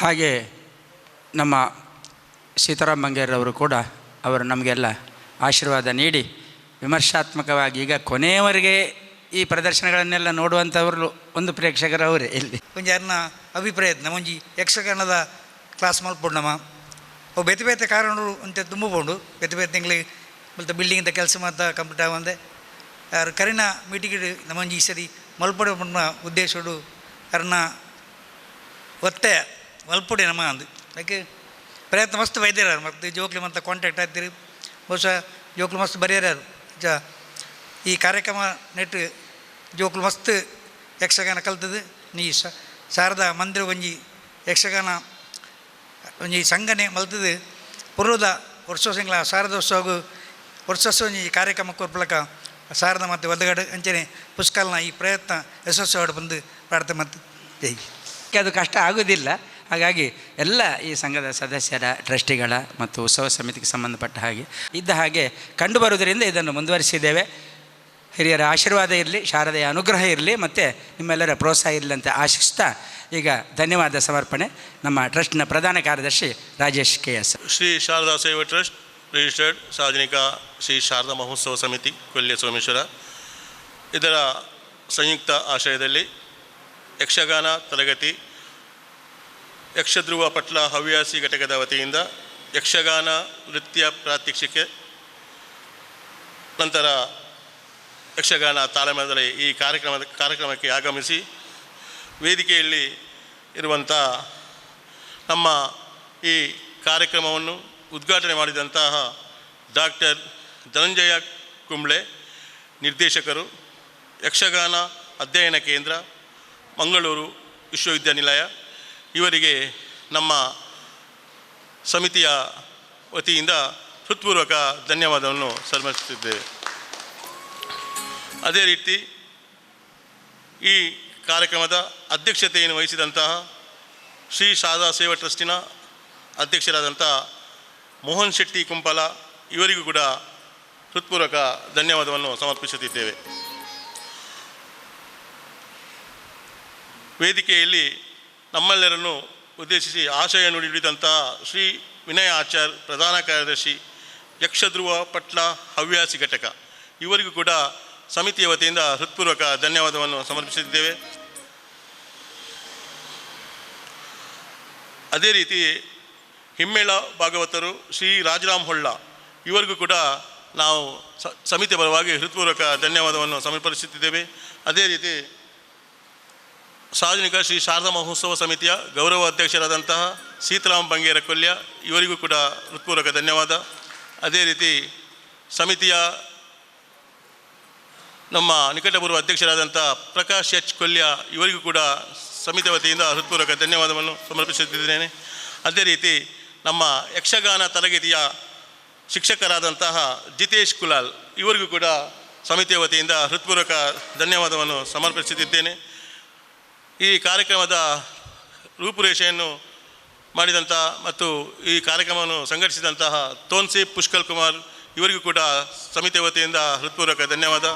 ಅದೇ ರೀತಿ ವೇದಿಕೆಯ ಮುಂಭಾಗದಲ್ಲಿರುವಂತಹ ಯಕ್ಷಗಾನದ ಭಾಗವತರು, ಹಿಮ್ಮೇಳ ಭಾಗವತರು, ಎಲ್ಲರಿಗೂ ಸರ್ವರಿಗೂ ಕೂಡ ಹೃತ್ಪೂರ್ವಕ ಧನ್ಯವಾದ. ಹಾಗೆ ಶಾರದಾ ಸೇವಾ ಟ್ರಸ್ಟಿನ ಎಲ್ಲ ಟ್ರಸ್ಟಿಗಳು, ಪದಾಧಿಕಾರಿಗಳು, ಸರ್ವ ಸದಸ್ಯರಿಗೂ, ಹಾಗೆ ಶ್ರೀ ಶಾರದಾ ಮಹಿಳಾ ಮಂಡಳಿಯ ಅಧ್ಯಕ್ಷರು, ಪದಾಧಿಕಾರಿಗಳು ಹಾಗೂ ಸರ್ವ ಸದಸ್ಯರಿಗೂ, ಅದೇ ರೀತಿ ನಮ್ಮ ಮಾಧ್ಯಮ ಮಿತ್ರರಿಗೂ, ಇವರಿಗೆಲ್ಲರಿಗೂ ಹೃತ್ಪೂರ್ವಕ ಧನ್ಯವಾದವನ್ನು ಸಮರ್ಪಿಸಿ ಇವತ್ತಿನ ಮುಂದಿನ ಕಾರ್ಯಕ್ರಮಕ್ಕೆ ಚಾಲನೆಯನ್ನು ನೀಡಬೇಕಾಗಿ ನಾನು ಕೇಳಿಕೊಳ್ತಾ ಇದ್ದೇನೆ.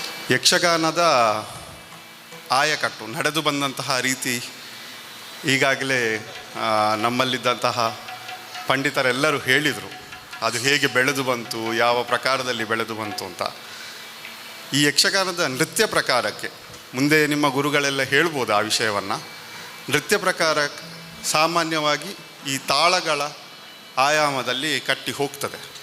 ಯಕ್ಷಗಾನ ಕಟ್ಟಬೇಕು ಅಂತಿದ್ದರೆ ಕುಣಿತಕ್ಕೆ ತಾಳದ ಅಗತ್ಯ ಇದೆ. ಭಾಗವತನಿಗೆ ರಾಗ ತಾಳ ಲಯದ ಜ್ಞಾನ, ಮದ್ದಳೆಯವರಿಗೆ ಲಯ ತಾಳದ ಜ್ಞಾನ, ಕುಣಿತದವನಿಗೆ ತಾಳದ ಲಯದ ಮಾತುಗಾರಿಕೆಯ ವೇಷಭೂಷಣದ ಬಣ್ಣಗಾರಿಕೆಯ ಜ್ಞಾನ ಬೇಕು, ಅರ್ಥಗಾರಿಕೆಯ ಜ್ಞಾನ ಬೇಕು. ಇವೆಲ್ಲವನ್ನು ಹೊಂದಿದವನು ಮುಮ್ಮೇಳ ಕಲಾವಿದನಾಗ್ತಾನೆ. ಅದಕ್ಕೆ ಮೊದಲ ಹೆಜ್ಜೆ ಈ ನಾಟ್ಯದಿಂದಲೇ ಪ್ರಾರಂಭ, ಅಂದರೆ ನೃತ್ಯ ಕುಣಿತದಿಂದ ಪ್ರಾರಂಭಿಸ್ತಾರೆ ಈ ಯಕ್ಷಗಾನ ತರಗತಿಯನ್ನು. ನಾವೀಗ ತಾಳದ ಪ್ರತಿಯೊಂದು ತಾಳ ಯಕ್ಷಗಾನದಲ್ಲಿ ಏಕತಾಳ, ಜಂಪೆ ತಾಳ, ತ್ರಿವುಡೆ ತಾಳ, ರೂಪಕ ತಾಳ, ಅಷ್ಟತಾಳ, ಆದಿತಾಳ, ಕೋರೆ ತಾಳ, ಇನ್ನು ಈಗ ಪಳೆಯುಳಿಕೆಯ ಅಂಚಿನಲ್ಲಿರುವಂತಹ ಚೌತಾಳ ಆಗಿರ್ಬೋದು, ಧ್ರುವತಾಳ ಆಗಿರ್ಬೋದು, ಇವೆಲ್ಲ ಯಕ್ಷಗಾನದ ತಾಳ ಪ್ರಕಾರಗಳು. ಅದರ ಸಾಧ್ಯತೆಗಳನ್ನು ಪದ್ಯದಲ್ಲಿ ಹೇಗೆ ಬರ್ತದೆ, ಅದಕ್ಕೆ ಕಾಲಿನ ಹೆಜ್ಜೆಗಾರಿಕೆ ಹೇಗೆ ಸಾಧ್ಯ ಆದರೆ ಅಭಿನಯ ಮತ್ತು ಭಾವ, ಮುಖಭಾವ ಇದನ್ನು ಪ್ರಯತ್ನಿಸ್ತೇವೆ. ಇಲ್ಲ ನಿಮ್ಮನ್ನೇ ಕುಣಿಸುವಂತಹ ಸಮಯದಲ್ಲಿ ಕುಣಿತವನ್ನಷ್ಟೇ ನೋಡಿ ಅದನ್ನು ಪ್ರಯತ್ನ ಪಡ್ತೇವೆ. ಸೊ ಈ ಪ್ರಾತ್ಯಕ್ಷಿಕೆ ಈಗ ತಾಳದ ಒಂದು ಛಾಯೆ ಮತ್ತು ಯಕ್ಷಗಾನದ ಒಳ ಮತ್ತು ಹೊರ ಹೋಗುವಂತಹ ಬರುವಂತಹ ಪ್ರವೇಶ ಅಥವಾ ನಿರ್ಗಮನ ಇತ್ಯಾದಿಗಳನ್ನು ತಿಳಿಸುವ ಒಂದು ಸಣ್ಣ ಪ್ರಾತ್ಯಕ್ಷಿಕೆ. ಆಯಿತಾ? ಮೊದಲಿಗೆ ಯಕ್ಷಗಾನದಲ್ಲಿ ನೀವು ಯಕ್ಷಗಾನ ನೋಡಲಿಕ್ಕೆ ಹೋದರೂ ಅಲ್ಲಿಯೂ ಅಷ್ಟೇ ಸ್ತುತಿ ಪದ್ಯದೊಂದಿಗೆ ಯಕ್ಷಗಾನ ಪ್ರಾರಂಭ ಆಗೋದು. ಈ ಪ್ರಾತ್ಯಕ್ಷಿಕೆಯನ್ನು ಸ್ತುತಿ ಪದ್ಯದೊಂದಿಗೆ ಪ್ರಾರಂಭಿಸುವ.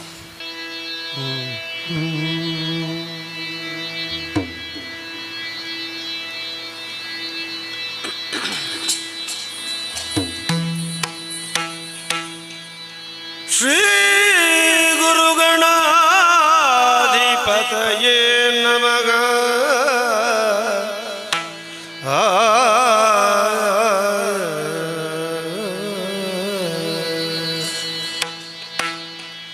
ಗಜಮುಖದ ಬಗೆ ಗಣಪಗೆ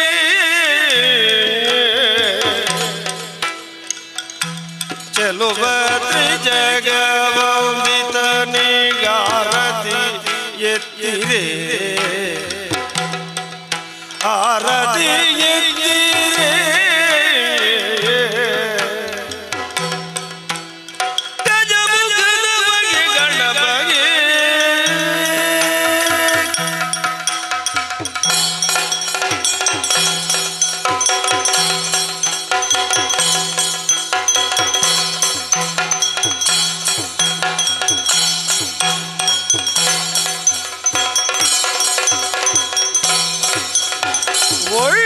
ಒಳ್ಳೆದಾಗಲು ತೆಂಗಿನಕಾಯಿ ಗಡಲೆಯೋ ಎಳ್ಳುಳ್ದೋಳಿಗೆ ಕಬ್ಬು ಮೆಲುವಾಗಿ ಬೆಳ್ಳಿಯ ಗುರಿಗೆ ಗಳ ಗಟ್ಟಿ ಕುಣಿಯುವ ಡೊಳ್ಳಿನ ಗಣಪಗ ಆರತಿ ಎತ್ತಿರೆ ಆರತಿ ಎತ್ತಿರೆ ಗಜಮುಖದ ಬಗೆ ಗಣಪಗೆ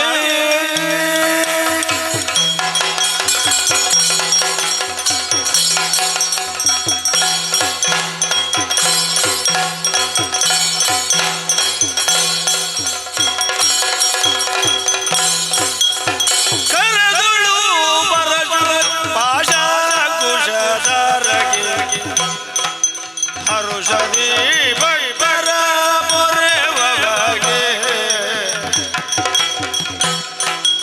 ಉರಗಭೂಷಣದ ಕುಮಾರ ಗಜವದನನ ಚರಣ ಕಮಲಗಾರತಿ ಎತ್ತಿರೆ ಆರತಿ ಬೆಳಗಿದೆ ಮುಖದ ಬಗೆ ಗಣಪಗೆ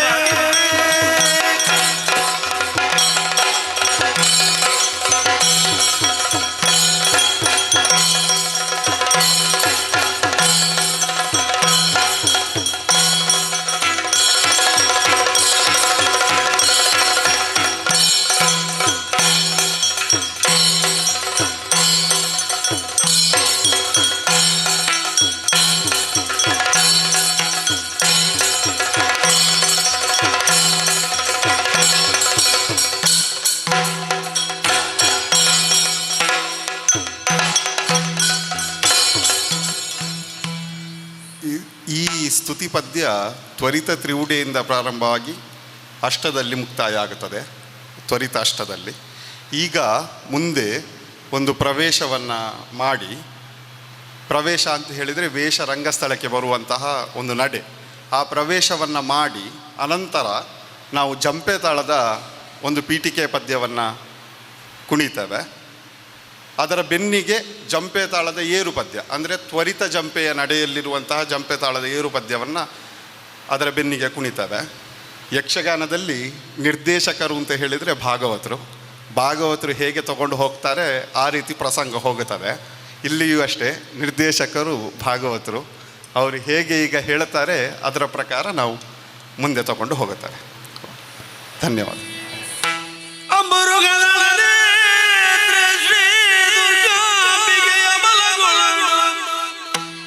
ಭಕ್ತಿಯೊಳಮಿಗ ಸುತ ವಿಘ್ನರಾಜನ ಬಿರಿದು ಸಂಸುದಿಸಿ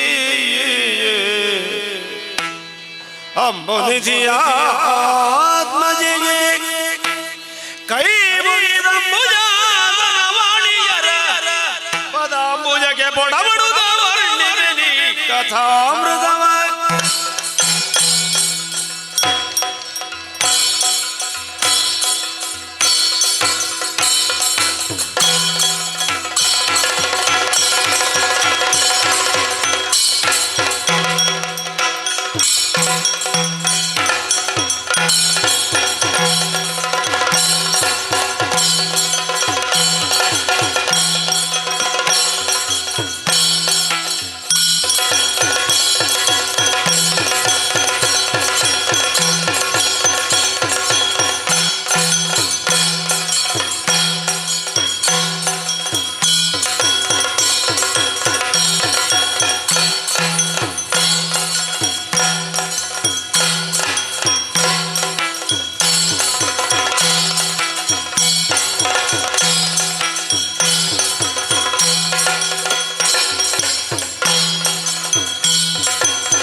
ಈ ಒಂದು ಪದ್ಯದಲ್ಲಿ ಧರಣಿಪಾಲಕ ಕೇಳು ಸುರನಾಥ ನಾಕದೊಳು ಇದು ಹೇಳುವಾಗ ನಾವು ಅಭಿನಯ ಮಾಡಲಿಲ್ಲ.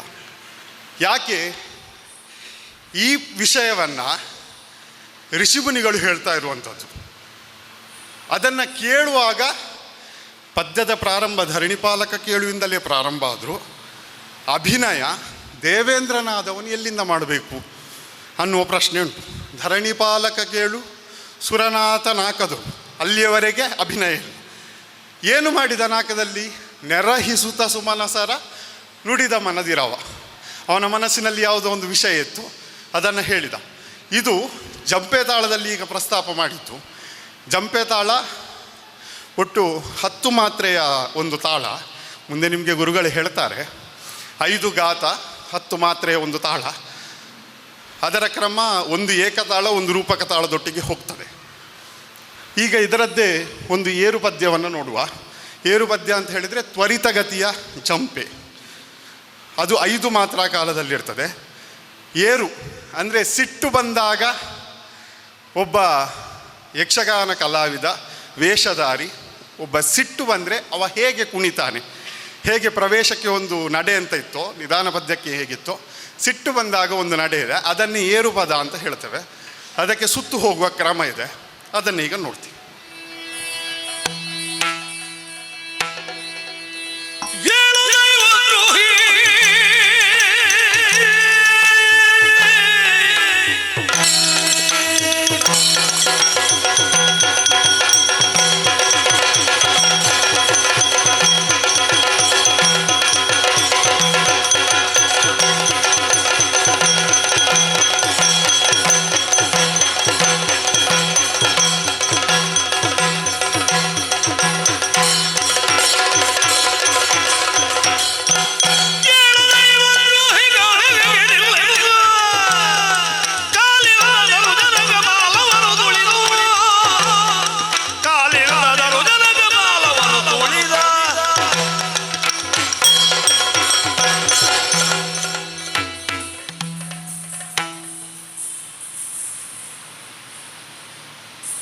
ಇದು ಲಕ್ಷ್ಮಣನ ಪದ್ಯ.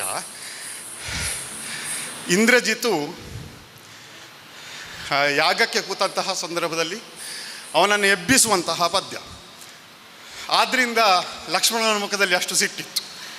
ಹಾಗೆ ಎಲ್ಲ ಏರು ಪದ್ಯಕ್ಕೂ ಇಷ್ಟೇ ಸಿಟ್ಟಿರ್ತದ ಅಂತ ಕೇಳಿದರೆ ಇಲ್ಲ, ಎಲ್ಲ ಏರು ಪದ್ಯಕ್ಕೂ ಇದೇ ಸಿಟ್ಟಲ್ಲ. ಇದು ಲಕ್ಷ್ಮಣನ ಪೀಕ್ ಮೂಮೆಂಟ್, ಆದ್ದರಿಂದ ಆ ಸಿಟ್ಟು. ಇನ್ನು ವೇಷದ ಸಾತ್ವಿಕತೆ ಬರ್ತಾ ಬರ್ತಾ ವೇಷದ ಸಿಟ್ಟು ಕಡಿಮೆ ಆಗ್ತಾ ಹೋಗ್ತದೆ.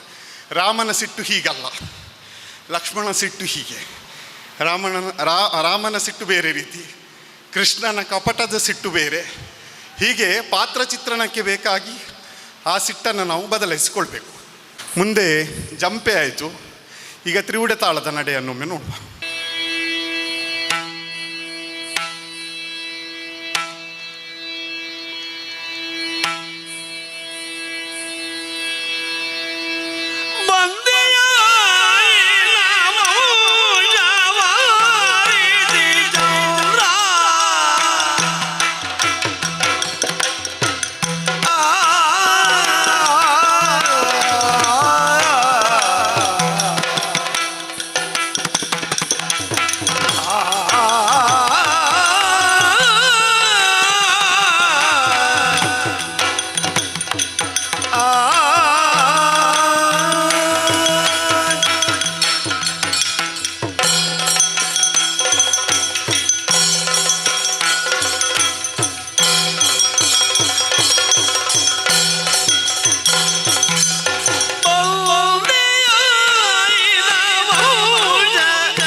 ಮನದಲ್ಲಿ ನೊಂದೆಯೇ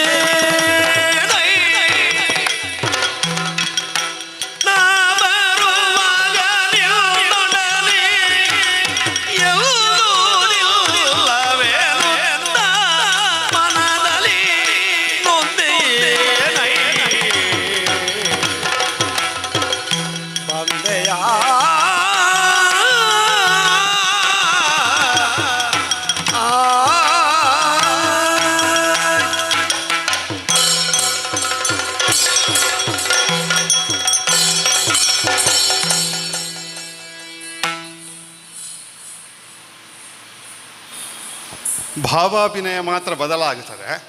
ಅದು ಬಿಟ್ಟರೆ ಕುಣಿತದಲ್ಲಿ ಇದರಲ್ಲಿ ಒಂದು ರೂಪಕ, 2 ಏಕದ ಛಾಯೆ, ಇದರಿಂದ ಒಂದು ತ್ರಿವುಡೆ ಅಂತ ಆಗೋದು. 14 ಮಾತ್ರ ಕಾಲ ತಾಳದ ಪ್ರಸ್ತುತಿಗೆ, 1 ಏಕತಾಳ, 2 ಏಕತಾಳ, 1 ರೂಪಕ ತಾಳದ ಛಾಯೆ ಈ ತ್ರಿವುಡೆ ತಾಳಕ್ಕಿದೆ.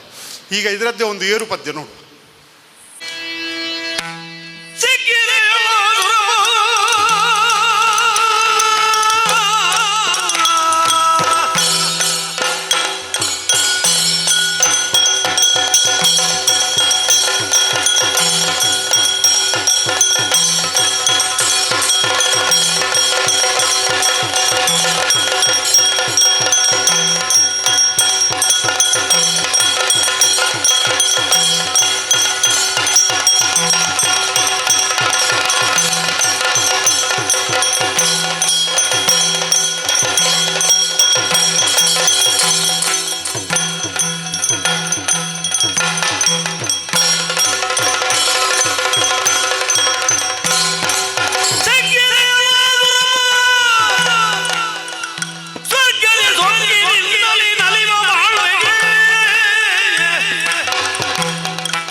ನಾಟ್ಯಕ್ಕೆ ಬೇರೆ ಬೇರೆ ಆಯಾಮ ಯಾಕೆ ಹೇಳಿದ್ದಾರೆ?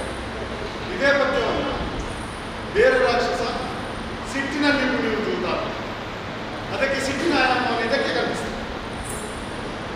ಆಶ್ಚರ್ಯವನ್ನು ತೋರಿಸಬೇಕು ಅಂತಿದ್ದು ಅರ್ಥಗಾರಿಕೆಯಲ್ಲಿ ಹೇಳ್ತಾರೆ. ಕುಣಿತದಲ್ಲಿ ಹೀಗೆ ಅದನ್ನು ಆಶ್ಚರ್ಯದಿಂದ ಮಾಡ್ತಾರೆ. ಹೀಗೆ ಬೇರೆ ಬೇರೆ ಆಯಾಮವನ್ನು ಕಲ್ಪಿಸಲಿಕ್ಕೆ ಅರ್ಥಗಾರಿಕೆ ಅಥವಾ ವೇಷಗಾರಿಕೆ ಒಂದು ಅವಕಾಶ ಈ ಯಕ್ಷಗಾನ ಕ್ಷೇತ್ರದಲ್ಲಿ ತ್ರಿವುಡೆ, ತ್ವರಿತ ತ್ರಿವುಡೆ.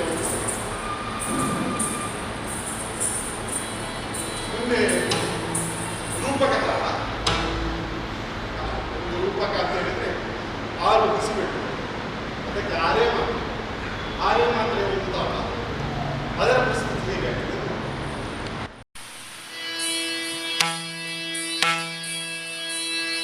ದೂರದಿ ಬರುತ್ತೇರ್ಪ ನಾರದ ಮುನಿಪನ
ಬೇಕಾಗಿ ನಾಟ್ಯ ಪ್ರಕಾರಗಳು.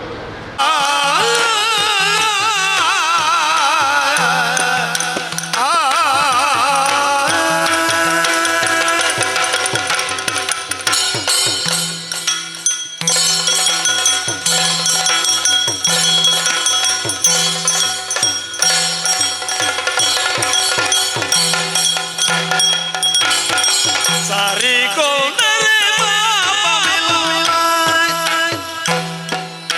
ನಮ್ಮ ಧಾರಿಣಿ ಬಳಿಗಳ ನಡತೆ ಇದಲ್ಲ. ನಮ್ಮ ಧಾರಿಣಿ ಬಳಿಗಳ ನಡತೆ ಇದಲ್ಲ.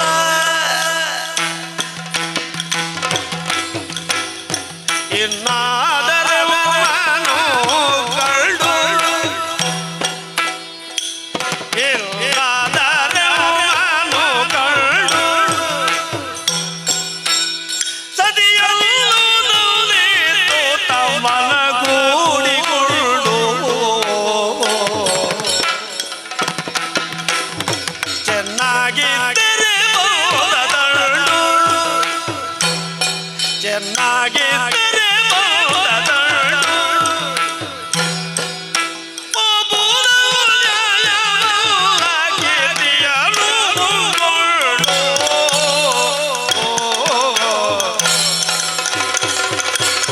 ಸಾರಿಕೊಂಡರೆ ಬಾಬರಿಲ್ಲ ನಮ್ಮ ದಾರಿಣಿ ಬದಿಗಳ ನಡತೆ ಇದಲ್ಲ.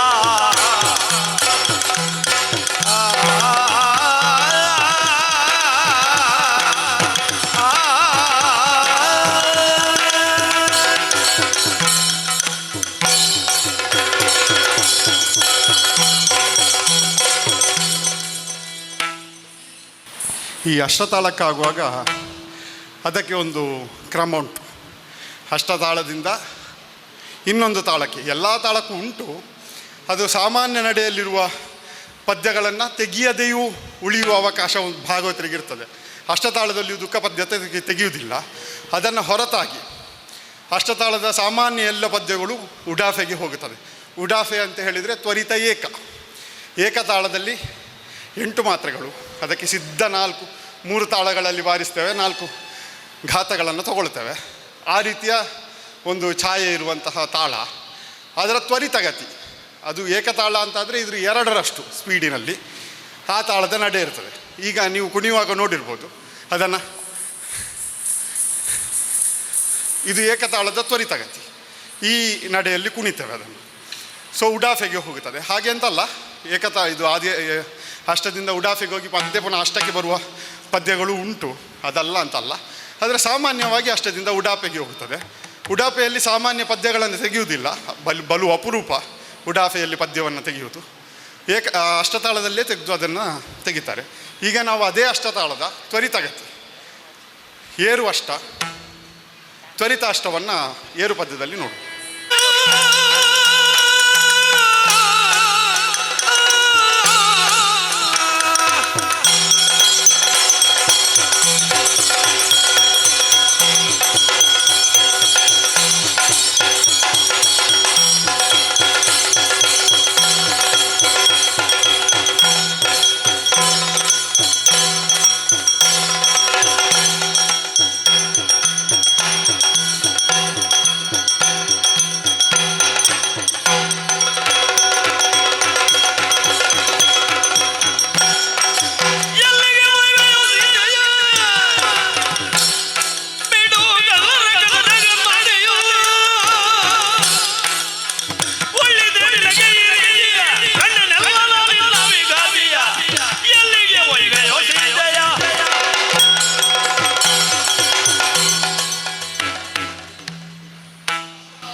ಯಾಕಂದರೆ ಒಳಗು ದಿಕ್ಕಿನಲ್ಲಿ ಇದು ತಿತ್ತಿತ್ತಾಗಿ ಉಳಿದು, ತೆಂಗಿನಲ್ಲಿ ಇದು ತೈ ತಿತ್ತಿತ್ತಾಗಿ ಉಳಿದು. ತೆಂಗಿನಲ್ಲಿ ಇದನ್ನು 3 ಪ್ರಕಾರದಲ್ಲಿ ಬಾರಿಸಬಹುದು ಅಂತ ಯಕ್ಷಗಾನದ ವಿರೂಪವನ್ನು ಹೇಳ್ತಾರೆ. ತಿತ್ತಿತ್ತಯ್ಯನ್ನು ಬಾರಿಸಬಹುದು, ತೈ ತಿತ್ತಿಯನ್ನು ಬಾರಿಸಬಹುದು, ಚಿತ್ತೈತಿಯಲ್ಲಿ ವಾದ 3 ಪ್ರಕಾರದಲ್ಲಿ ವಿಭಾಗಿಸಬಹುದು. ಬಡವಿನವರದನ್ನು ಕೂಡಿ ಚಿತ್ತಿತ್ತೈಯಲ್ಲಿ ಬಂದರೆ ಗೋಡೆ ಅಂತ ಹೇಳ್ತಾರೆ, ಮತ್ತು ಚಿತ್ತಿತ್ತೈಯಲ್ಲಿ ಬಂದರೆ ಗೋಡೆ. ಯಾಕೆ ಅಂತ ಹೇಳಿದ್ರೆ ಬೇರೆ ಕೈತಿತ್ತೈಯಲ್ಲಿ ತೆಗ್ಗಿನ ಬರೀತಕ್ಕೆ ರೂಢೆ ಆಗುತ್ತೆ, ಕಷ್ಟ ಆಗುತ್ತೆ. ಚಿತ್ತಿತ್ತೈಯಾಗಿ ಚಿತ್ತಿತ್ತೈಯಲ್ಲಿ ಉಳಿದು ಆ ಚಿತ್ತಿತ್ತೈಯ ಪದ್ಯವನ್ನು ದೇವಿ ಮಾತ್ಮ್ಯ ದೇವಿ ಪ್ರತ್ಯಕ್ಷವಾದ ಕಾಲದಲ್ಲಿ ಸಿದ್ಧ ಮಾಡುವ ಪದ್ಯವನ್ನು ಈಗ ಭಾಗವತರು ಹೇಳ್ತಾರೆ. ಕುಣಿತಕ್ಕಿಂತ ಆ ಪದ್ಯದ ಭಾವದ ಚಂದವನ್ನು ಕೇಳಿ ಇದಕ್ಕೆ ಕುಣಿತ ಭಾರಿ ಸುಂದರ, ಮುಂದುವರೆ ತಾಳದ ಹೆಜ್ಜೆ, ಕಷ್ಟದಲ್ಲಿ ಬಿದ್ದರೆ ಬೀಳದಿದ್ದ ಸಮಸ್ಯೆ ಇಲ್ಲ. ಆದರೆ ಇಲ್ಲಿ ಭಾವವೇ ಮುಖ್ಯ. ಚಿತ್ತಿತ್ತಯ್ಯ ಪದ್ಯಗಳು ಸಾಮಾನ್ಯ ದುಃಖಕ್ಕೆ ಇಲ್ಲ ವೃತ್ತಿಗೋಸ್ಕರ ತೆಗಿತಾರ ತಾಳದಲ್ಲಿ ಅರ್ಥವಲ್ಲ, ಇದರಲ್ಲಿ ಭಾವ ಮುಖ್ಯ, ಕುಣಿತ.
ಪಾಲಿಸು ಗಜವದನ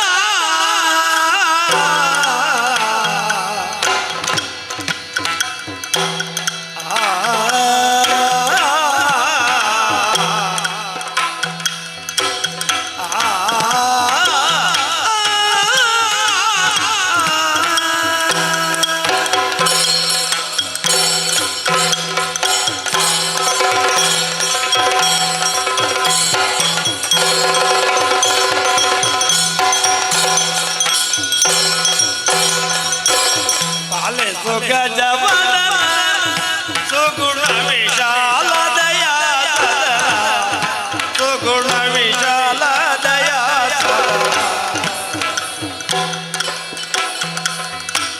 ಬಾಲಗಿರಿ ಜಯಳ ಬಾಲನಿ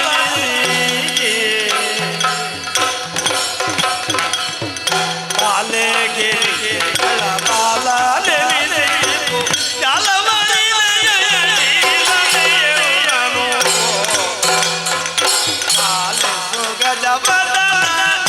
ಸುಗುಣ ವಿಶಾಲ ದಯಾ